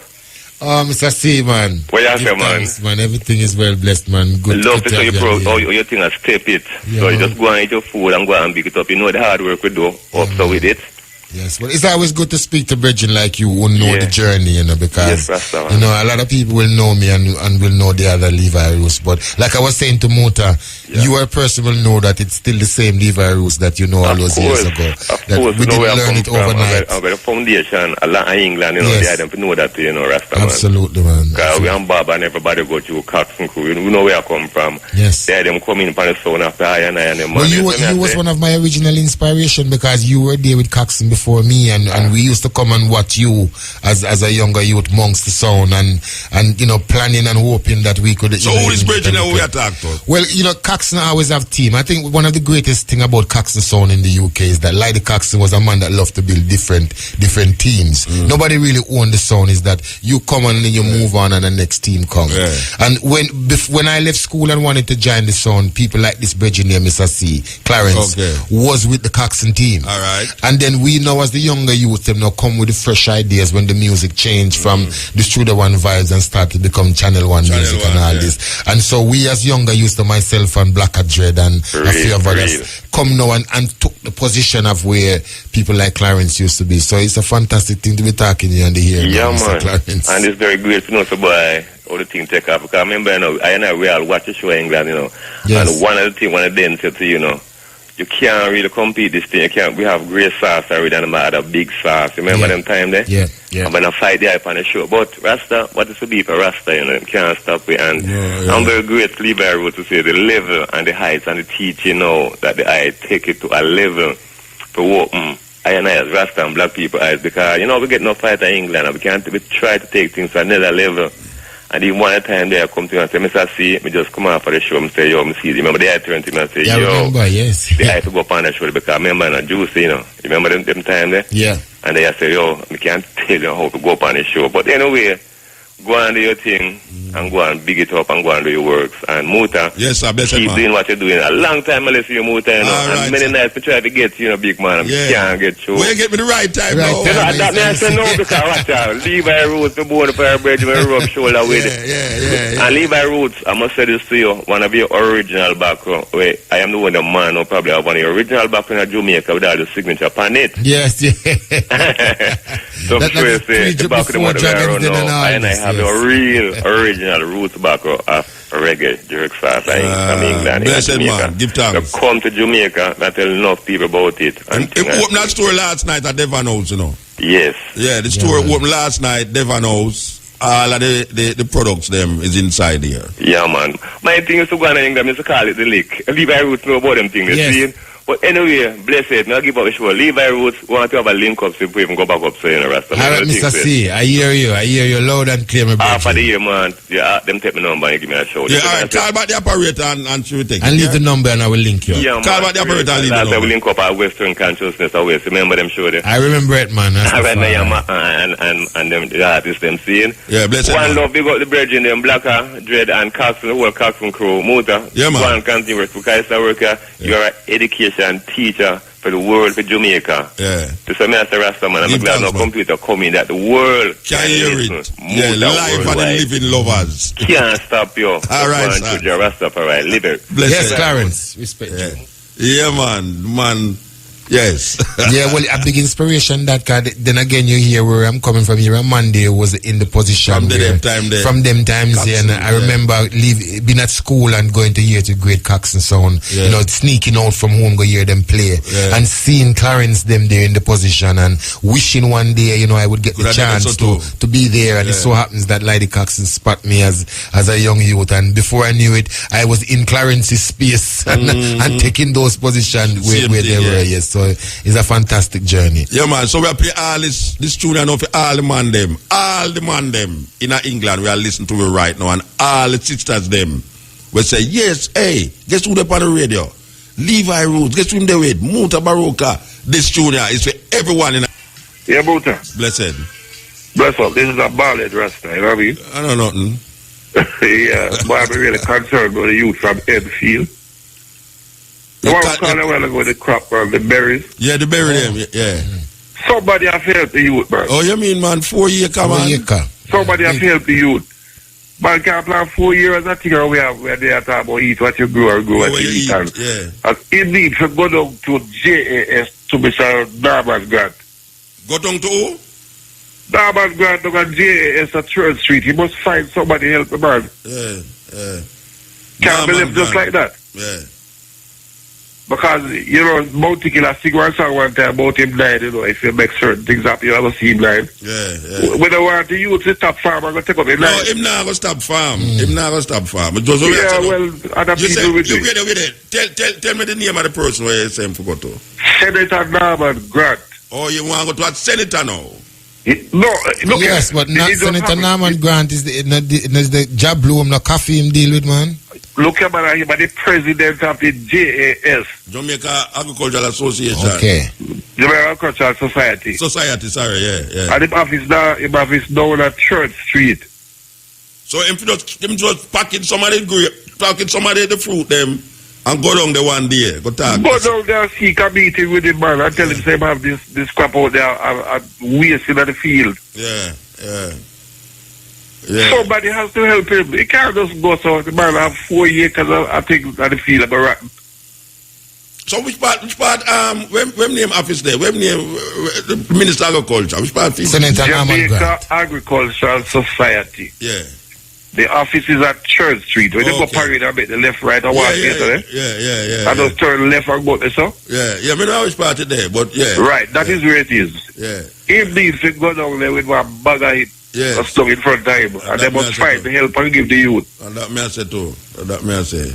With that asking somebody have to help the youth. The child does have 4 years. Look here, he may have made a mistake in planting so much before he have the bracket for it. You know what I mean? Yeah, maybe it's a fascination still.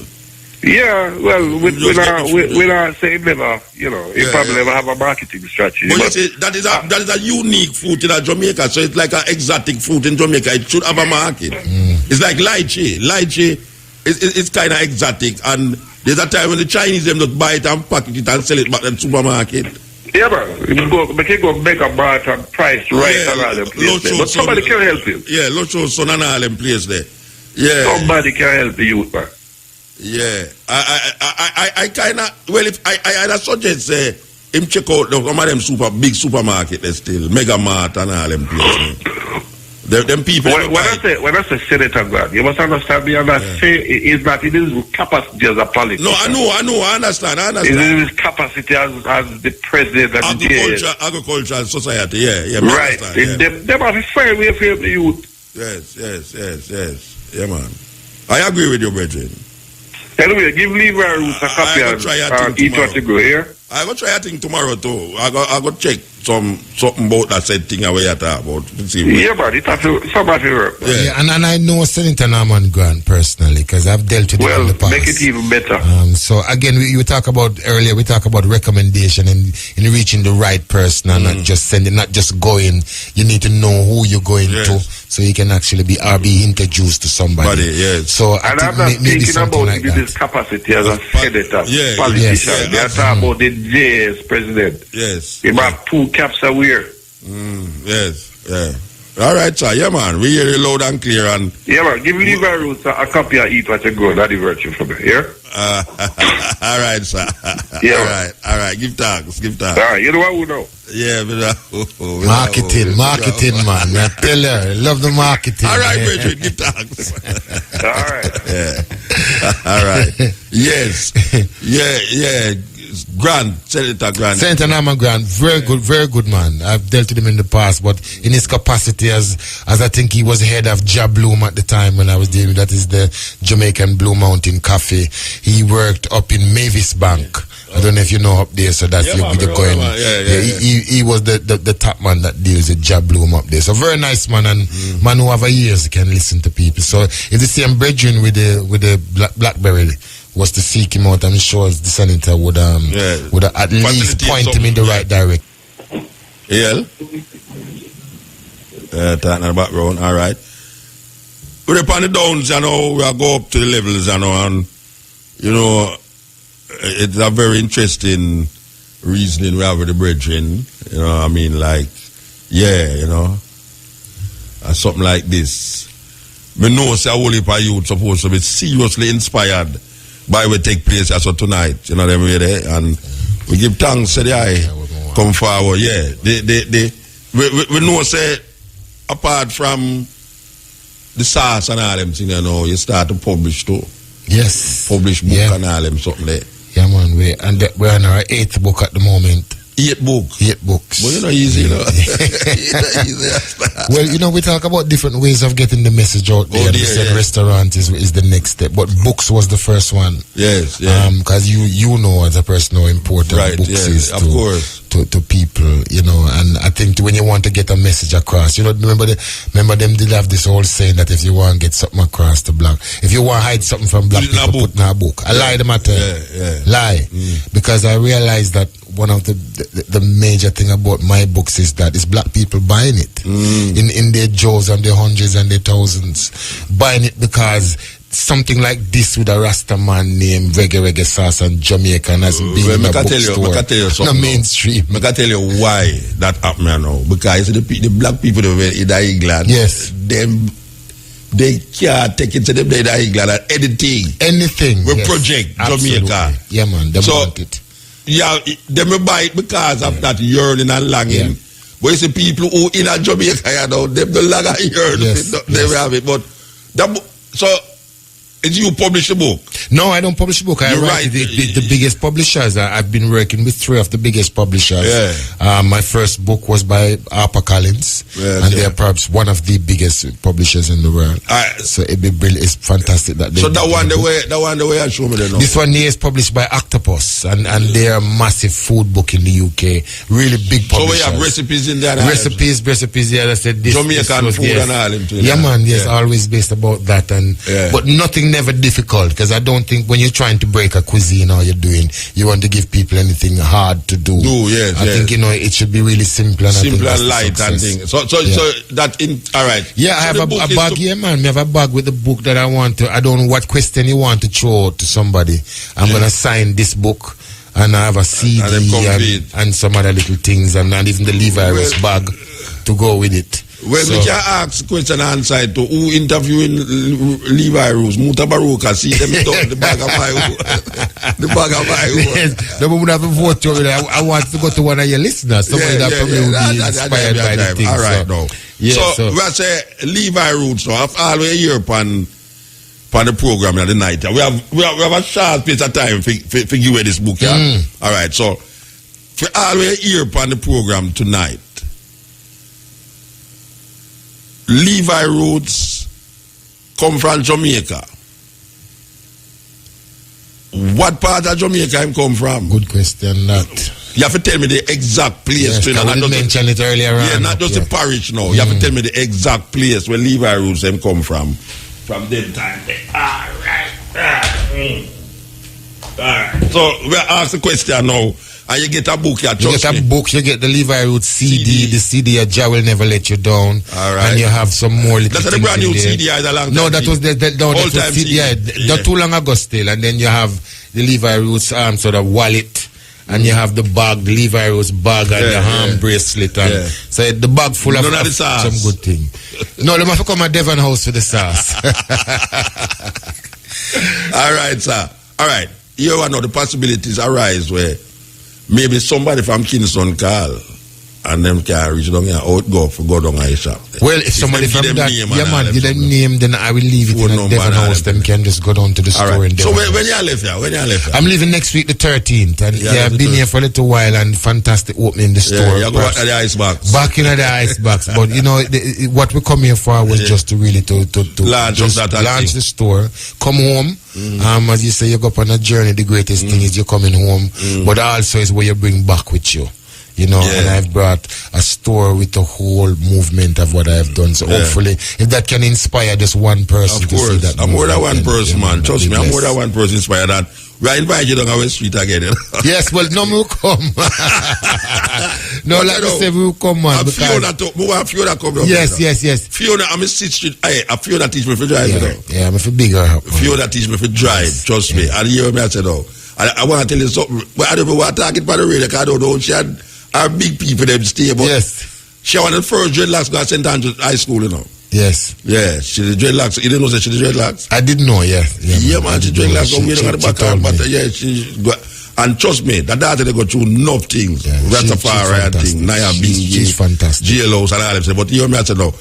She go like she don't want to go downtown, But she tell me that she will want to go and Bingi. Yeah. See, so when she come downtown now, me not going to work out the Bingi because the Bingi not about you right now, but the next Bingi, me going to make sure say, Fiona COVID be covered the Bingi. Yes, well, she give me one of the biggest jokes, because I never know people like this was in Jamaica. I asked Fiona what day to tell her to take me to Cockburn Pen as a Kingston woman. She never know the Cockburn Pen. I laughed till I nearly did. I didn't think that was possible. So I use that every time now to make a little joke with her. And Fiona, one where a bush, she know a bush and how Ital trod and all them something. You don't never know, say, at that time, you used to try the Ital and wissy jungle and them things that you don't even know about Cockburn Fen.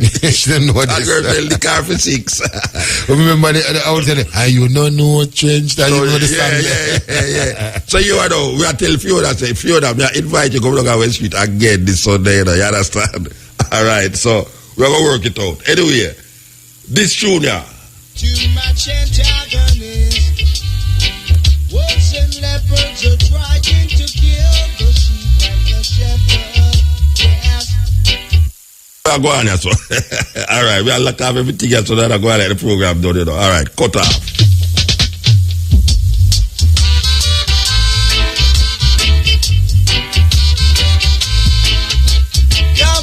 Oh, I remind the people, them say the Brethren just open a brand new store in a Devon house. So if you want to go see the products, buy the product and everything there, you can find it in a Devon house. Yes. Too much antagonist. And that include the book them. So, you know, long time for call, you know, because if you don't call, I'm going to get the book them, you know. You have 20 minutes for call to get this book here. Just tell me which part the Brethren born when come from in a Jamaica and you get the book. You understand? And you get other little things too with the book. Yes. Too much informers. Too much still bearers. Time to separate the sheep from the wolves. A Brethren call me and tell me to play that tune. The same Brethren that tell me must go down a Grant and the man down a JS. You have a Virgin just call to tell the bread with the berry. Yeah, yeah, man, forgot to send it a grant. What happened? The phone call come in and it not connect. All right. Put it there, man. All right, look like the phone never found the thing properly. All right. The Virgin said we must play this tune for you. Yeah, him said we must play this tune for you. So I'm going to play this tune for you.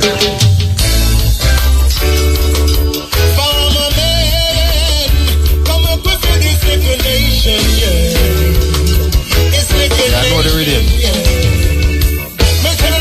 What to go and go, what to eat. Nobody tell them about the countryman, them feed with. Eat what to grow and go